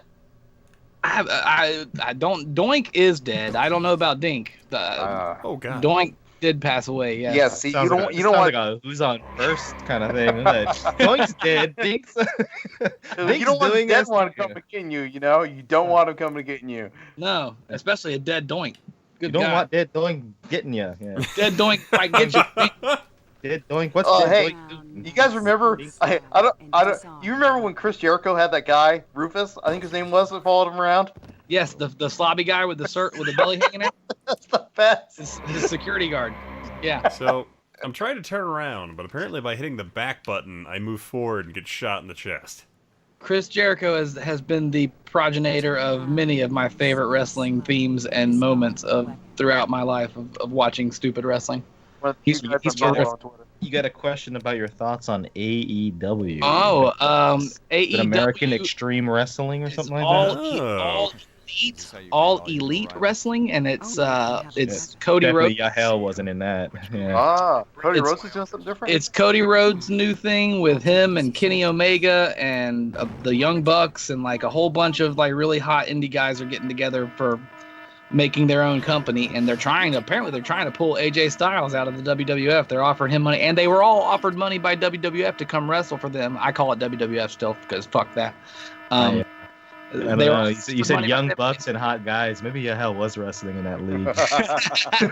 Had to be. Sorry. Had to be. When I said hot guys, I meant hot as in the hot Puerto Rican guys. Didn't mean super sexy. Flamboyant masculinity. Hashtag. I don't remember this game being nearly this ugly on the PC when I played it. I think it'll be cool. Ring of Honor is cool to watch. I don't get to watch nearly as much of it as I should. I do like the indie stuff. They push it further than the WWF does nowadays. They're very PG, and I kind of wish what would be fucking super awesome is if this new thing, this AEW, came to like HBO. And you get like real storylines with cussing and like fighting and blood and people pulling out guns, and guy got run over last week. I don't know if he's gonna live. You know what I mean? Like give me that kind of super soap opera, extra over the top super soap opera wrestling. Get the let me go to your dad's funeral and fucking drag his casket. Oh, dude, love it. Oh, love it. Big Show, you moron. Oh God.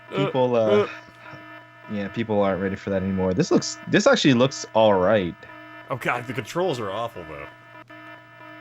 I know it's all just kind of like pre-rendered scenes, right? Yeah. Didn't make it to the gun fast enough. No. Yes, this is almost an FFV game as far as I remember, and yeah, I kept dying a lot, but I liked it. I found the PC version of this game. It was a much more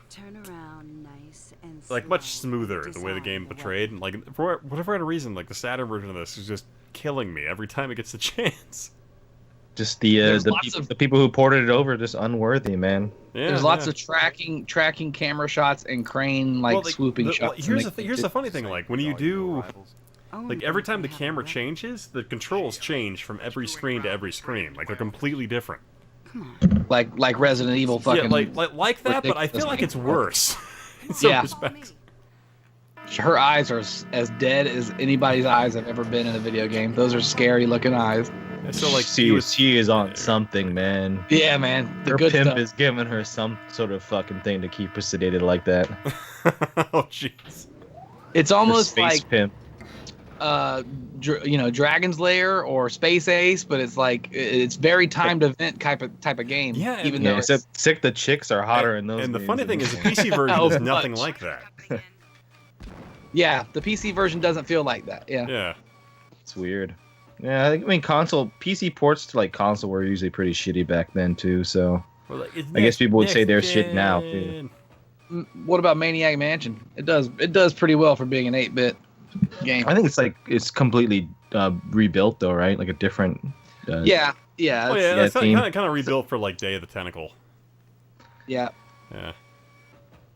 And I actually rented Maniac Mansion like crazy when I was a kid. I love that game. Me too. It's one of my favorites. Yeah, it's a nice game where like kids get murdered. My buddy down the street had Monkey Island and Secret of Monkey Island 2 when we were kids, and he had the spinny wheel thing that you had to use when you were doing the insult fight. Oh wow! And then we lost it, and it was like months before we found it again, so we couldn't play the game. You know what I mean? Like we get beat in that battle without having the right code or whatever it was for it. I think it was the insult fighting thing. You know, the worst thing about having a PC game is you uninstall it, and then later on down the road you want to play it again, so you install it, you start it up, and it's like, what's the 5th word on the 10th line on the 23rd page of your manual? You're like, holy crap, where's the manual at? I want to play the game, where's the manual at? That's the hard thing about trying to collect any old PC stuff too, is like, are the codes gonna work? Is this thing, you know what I mean? How is the actual disc inside this old floppy? Is it, I don't have a way to test this thing. That's being a part-time reseller of certain things, and I buy things that I keep certain parts that I want for my collection, and the rest gets flipped out. So I generally stay away from old PC stuff unless it's like pristine, sealed in the box type of stuff. Because you just don't know. You don't know if the old codes are going to work. You don't know if the manual is going to be right. You don't know if somebody's going to get it and then complain that they can't play it, you know? Yeah, I picked up an MSX floppy disk based game called Hyper or Highway Busters. It's an old Gynax game, and unfortunately the diskettes didn't work. And I bought it from a legit store, so I was a little bit pissed. Maybe I went through some sort of security checkpoint and it fucked it all up, but I doubt it. Is that a possible reality to things? What's that? Is that something that can actually happen? Oh yeah, you got to take film out of your bag if you're going through like the scanners and stuff. I think like in the old days it was a thing, yeah, especially with like film. But I'm not sure about floppy disks. But I imagine anything will just sneezing on that sneezing on it closed. You know. I mean, like if you rub your socks on a carpet and you're holding a freaking magnetic disc, you might fucking wreck that shit now. That's amazing. Just imagine if you're like some asshole kid back in the day, and you're just like, "Hey guys, can I? I'll just hold on to your floppy disk." Takes off his shoes and starts rubbing it against some fucking fluff thing. Whoa. Here you go. Like that would be the most lame fucking bully. Ian, what did the chat do to you? Sir. You know? What happened? What did the chat do to you? I see you put in Congo. Who are you trying to punish here? Oh, everybody. Yeah, like you're all gonna enjoy this for a minute. Man, you're playing Congo. Congo, the movie, the game. He's like, oh, dude, the best thing about Congo. Well, I remember I was watching iRetro Gamer before he deleted his channel. And he posted a video of him and his dad reviewing like the Saturn, and on the box they had Congo the movie the game was advertised very prevalently, and I'm like, oh man, that piece of gold right there, that's definitely gonna push Saturn consoles. Just know that's gonna be good. Do you have to talk to Amy in this game? No, not at all. You actually just wander around and shoot gorillas and giant spiders. It's zero out of 10. Then fuck that. Amy's He's, hot. He's doing his part to eradicate the gorilla population there in the jungle. Yeah, I'm gonna go out there and just shoot Jane Goodall. That's what's gonna happen. Best thing about this movie is the pinball machine they made. Oh And yeah. Yeah, it's really not that good of a pinball machine either, but it's okay. I guess I miss the fact, like, back in the day, you like the last original pinball machine I saw come out for a movie was like Crystal Skull. Okay. And I haven't seen any new pinball machines since, like in terms of original ones. Well, the brand newest thing that's coming out right now from Stern, you can go see a trailer for on my channel right now. The Munsters. The Munster machine. You mean a Munster pinball machine? Yeah, dude. That's And the badass. premium model is black and white. It's fucking amazing. Like all the artwork is black and white. Like it's amazing. It's amazing. Sorry, Hey, John. what about John already said this is Harambe the game? Harambe Actually, the game. yeah. Hero, we didn't they make a pinball machine for the new Star Trek movie? I don't Yes, think there it is was, a was it an official one, or was it one of those Yes. ones that it's the What a waste LCD of screen with Ah, pre-made track this is on like it? this is like made by Bally or somebody. Yeah, no, it's a Stern. Bally is no Oh, longer in business. excuse me. Stern is Yeah. the only major company in business. There's a couple boutique companies out that make tables too. Jersey Jack Pinball, Spooky Pinball, Zachariah. There's a couple other different ones floating around. And Stern ones are good, man, but some of these other boutique ones, they're crap. Well, I have yet to really play a whole bunch of Jersey Jack stuff, but I've played two different spooky machines, and I liked both of them. One was made by Ben Heck, if you know the Ben Heck show on YouTube. Yeah. Yep. Ben Heck We designed. saw him, and then we asked him to sign our bra straps, and he didn't do it. It was at Portland. We hung out at the Georgia convention called Southern Fried Game Expo. I met him and Billy Mitchell, and me and him and Billy Mitchell shared a Coke at a table and sat and talked for about 10 minutes at this table while we were waiting. Whoa. So what you're telling me is you had 3 straws, 1 cup, 1 Coke. No. We All right. sat It around. all came together like Lady and the Tramp. I was waiting for my panel with MC Mur to start up, and they were getting done with their panel, and then we were sitting outside the room until they changed over the signage and whatnot, and got some people in there to actually watch our panel. And we were drinking. I was drinking a Coke, and they were both drinking a Coke, so I call it we were sharing a Coke, but we weren't sharing a Coke. We were sharing. Mhm. He has to break it down for me. He's like, I think I need to explain this for Shinobi. Yeah, I can You go don't quite further. understand. Within like 10 Listen. minutes of that, John from John's Arcade showed up, and I got to meet him for the first time. That was fucking cool too. I don't know if you watched John's Arcade, but Never heard of him.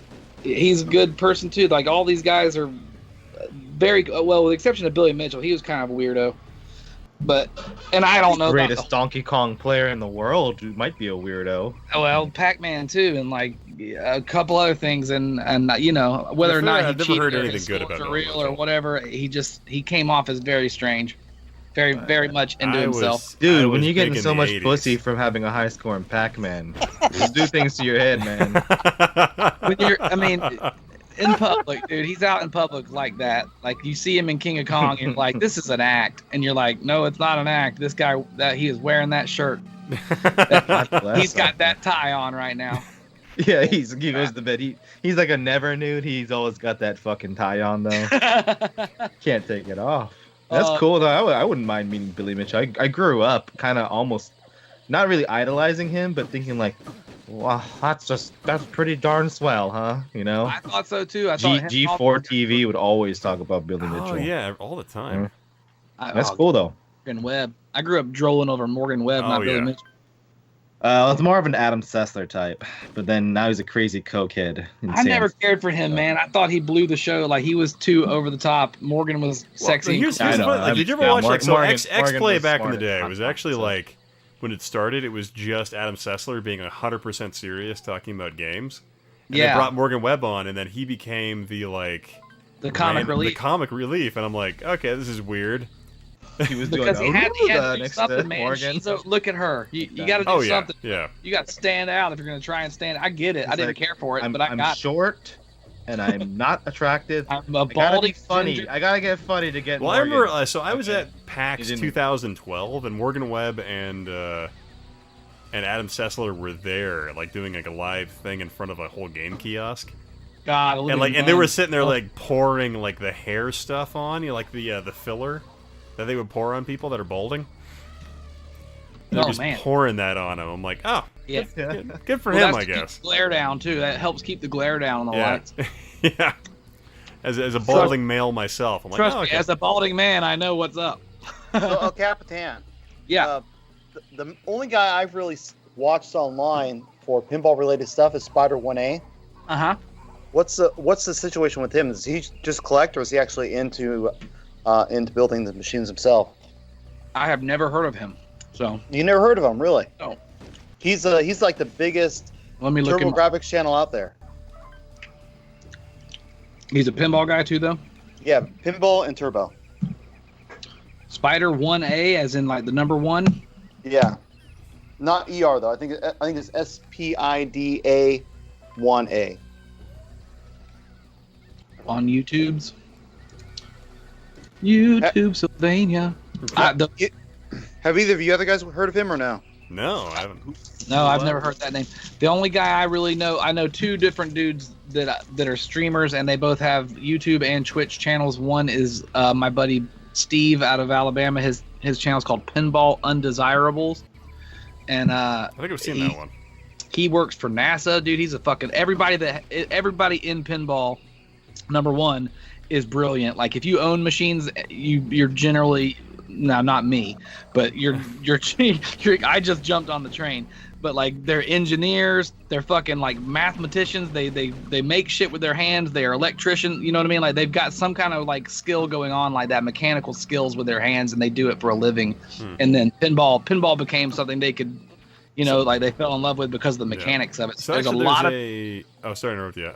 I watched a Netflix documentary about an autistic kid who actually became one of the world champions at pinball. And that was actually a really good program to watch. Oh, Kevin Pereira was using bots apparently on Twitch, and he got his ass banned. Which one was Kevin Pereira? He was the guy in Attack of the Show. The one who was like trying to score with Olivia Munn and the chick before her. Oh. He's using bots to boost his Twitch views? I guess so. Kind of like what Yahel does. Oh, yeah. But, Spell that spider thing again. Spider, what is it? Spider 1A. I dropped the link in the chat. Yes. Oh, okay. Yeah, essentially, like if you're into turbo stuff, anybody who's into turbo stuff knows who that guy is. I'm into turbo stuff. I've never heard of this guy. Have you seriously never heard of him? Then again, I'm anti-social. I found a TurboGrafx and a TurboGrafx Duo for $5 a piece at a fucking garage sale. Oh, bastard! My life is amazing. Spider 1A is like one of these channels that's been around forever, and most people that are really crazy into turbo stuff really love this guy. And like I think I heard of him from Johnny Millennium. But the thing is, he only covers turbo stuff. So, I mean, his channel's probably as big as it's ever going to get. It's just turbo and pinball. That's it. But, I mean, he does a fantastic job.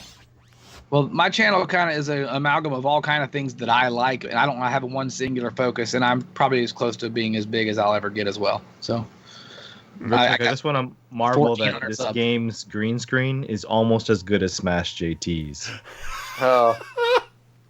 Yeah, it's hard to grow on this deal. I wouldn't get too discouraged. 1400 is pretty solid, really and truly. Holy shit, is that Amy giving you the thumbs up? Yeah. Kevin Pereira tried to keep Attack of the Show as a Twitch show until he got banned for trying to up his view count with bots. Yeah, that's what we were talking about earlier. So it's like, okay. Sorry, just reading that after I was looking at that spider guy. I don't even know who you guys are talking about, man. I feel like so out of the loop.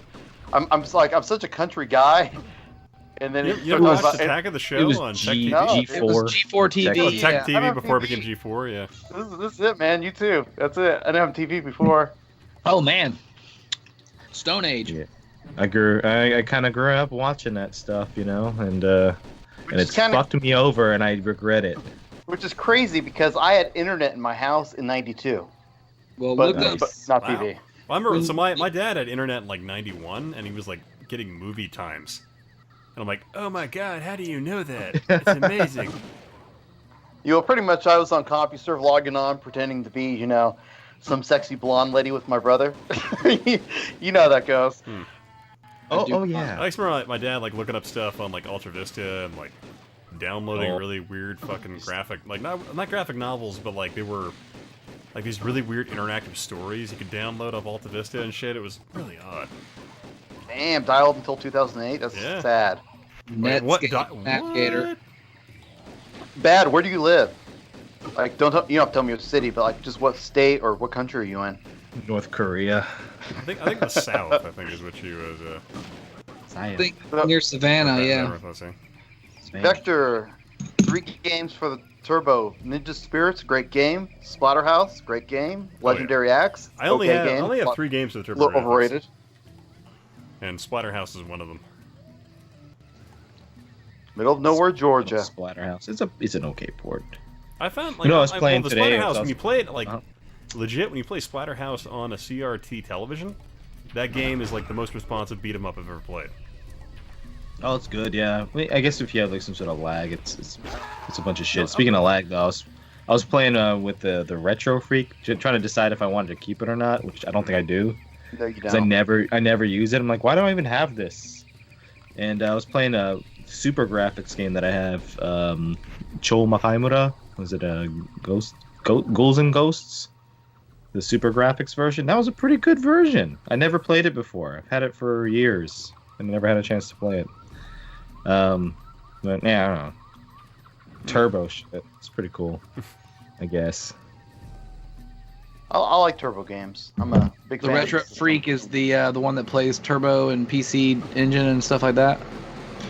Yeah, like the Hue cards. I mean, all it is just it's a glorified emulation box. So. Yeah, you know how I feel about that. You're all about it, and your fucking channel is turning into a fucking advertisement for Retron 5. No, for Retro Freak, my friend. For Retro Freak only. Pretty sure he works for At Games. Yeah, At Games shill. Yeah. I remember, like, dude, you should have deleted your channel after the Coleco Chameleon shit you put us through, dude. I lost, I invested so much money in a scam because shame, King, shame, King. Hey, that new Coleco Chameleon looks pretty nice, though, huh? Well, too bad you heckled Tommy Tallarico, and you didn't do it the Smash JT way, where he's gonna come in your channel and give you 5 extra views. Hey, I just want to remind all of you guys, if you watch one of my videos, make sure you smash JT that like button, okay? Oh, Genovi's drinking, getting hostile. No, Genovi doesn't drink. That's why we can't trust this guy. 7 Beatles. How come every guy that worked on G4 became a drug addict? Because none of them got to fuck Morgan Webb. she's mind fucked all of them. Yeah, she just mind fucked all those dudes. She seems like she's got her head in the right place still, and she's still a good-looking gal. So at least she came out unscathed. And there was a Adam Sessler or whatever. So what's she doing? Her Maxim spread was. She married a producer and just is sitting on her giant pile of money. I think is all she's doing. Mm-hmm. And that's the last time I read anything about her. That's what she was doing. Dude, whatever happened to Lonely Girl 16? Was that a YouTuber? Yeah, super hot little girl that when I was, I guess, in my mid-20s, I think is when I started watching that. 28 or so. It was a long time ago. Maybe my little girl. She wasn't like 12, was she? No, she was like 18. Super cute, like 18, 19-year-old girl. I think there's a Law and Order episode that's based on. Like this and I think it was Michelle Trachtenberg that played the lonely girl. I don't know if you know who that is, but she was Harriet the Spy. No, yeah, Michelle Nolan. Michelle Nolan. She was in Euro Trip and then Black Christmas. Yeah. Black Christmas? Is that the Black.com exclusive? No. She literally, it was one of those things where, like, she was the biggest actress in it, and they killed her within the first 3 seconds of the movie, and you're like, why? The executive decision. And she was the only actor worth a damn in the entire project, and you're like, this is a real bad idea. Oh, man. Well, at least she wasn't in the Black.com Black Christmas. Oh, God. Wow. Yeah, Olivia Munn has gotten so much plastic surgery. We're trying to get to like a gossip channel, guys, but yeah, Olivia Munn has. She looked okay in The Predator, I thought. I've seen it. That movie's. The movie's garbage. Yeah, watching it now. Like after I'm watching really it, I'm like, this again, has guys. to be. What was it? I like how they can shoot a fucking alien dog enough to make it retarded, and then it follows them around. I love it. Well, they put This Olivia Munn a lady. Was she on G4 too or something? Yeah, or? she was. Yeah, She was on Attack of the Show briefly. That show with that Kevin Pereira dude, but she's like an actress. Well, she had that picture of her been on a licking lot a of stuff. PSP. I swear, I think that's Jessica Chobot, man. I swear, Olivia Munn also did that. You know what? I read Olivia Munn's book. This is how sad I am. I read her book a few years ago. I had nothing better to do. I wasn't doing YouTube. Okay. Was it like 10 pages long? Wait, that's even worse. No, it was like 250, 350 pages long, maybe somewhere between there. It's a short story. She just that's the book where she talks about is it Brett Ratner or some other guy talked about how basically forced her to give him a blowjob or something. No, I had not heard of that. Oh, wow. Yeah. Ratner He gets a on small fire. cock and everything. Take that, Brett Ratner. Which one's Brett I'm Ratner? pretty sure. What's he been in? The lawyers for Captain Retro Director. want everyone to know that Captain Peter Retro Dixon. has nothing to do with saying Brett Ratner mouth raped someone. Oh Jesus! Oh, he didn't do anything. What did Brett Ratner do? Was he associated with? I think he did he's just directs movies and shit. Oh, okay. I think he did I think it was the Made X-Men. the shitty X-Men movie. The third Last one? Stand or whatever. Oh, that one. Yeah, that was One of garbage. Yeah. And I think he made, or he had a hand in the Bad Boys movies or something with Michael Bay too, something like that. No, He got Oh, his who was the producer. Cheats girl? I remember the Cheats girl. She was a cutie. Did y'all watch? You know who was a cutie on G4? Was that chick in that virus commercial? When your computer is acting weird. Oh yeah. You remember that? The random There's German just chick. some- Yeah. Some chick. I was like, oh, that chick's hot. European. She's got a weird accent. Oh, the German accent. Yeah. The best commercials were on G4 back in the day though. They had that Westwood College with hey guys, I need you to tighten up the graphics on level 2. Oh God, yeah. It's dude, can you believe we get paid to play games? Yeah. And my mom said I'd never get anywhere with these games. Man, you know it word for word. I know I've made fun of Super Derek RPGs. He got scammed into that, and he owes him $100,000. Oh, he didn't get free. Oh God. So I had to brush up on the my funny thing, I Westwood had a commercials, buddy but- who Yeah, the same thing. He literally went to school there, and he is literally on the line for $100,000 with student loans. And those schools were defunct, so none of the degrees they got are actually worth anything. Yeah, Did it's they all get horse any shit. jobs out of Yeah. it? No. Well, we're talking about Trump University now. Hey, I got a great education at Trump University. Only the best. You can buy one too. You can Don't knock it until you try it. you can Oh, wait, sell they them can't. front sticks. Dude, fucking. The Dude, spider's I was kind of talking about badass my looking. steak. Well, I was taking a selfie in front of Trump Tower because I'm not allowed in. Fuck us. Fuck you. Sex fantasies about Ivanka Trump, just like her dad. I'm going places, man. Jeez. Well, that was 100% true statement right there. Well, All right, guys. Well, it's streams are going for about 3 hours. It's about 2 a.m. where I am, so I think I'm gonna go ahead and probably end the stream now. I want to thank everybody in the chat, and especially everyone in the Skype channel for dropping in and hanging out as long as they have. Hooray! Yeah, thank you, Captain Retro, for dropping in. Genovi, especially thanks you, man, and thank you, Jimmy, for dropping by as always. Yeah, no problem, man. It's been fun. Yeah. Yeah. Go Absolutely. Yeah. Yeah. All right, you guys have a fantastic night.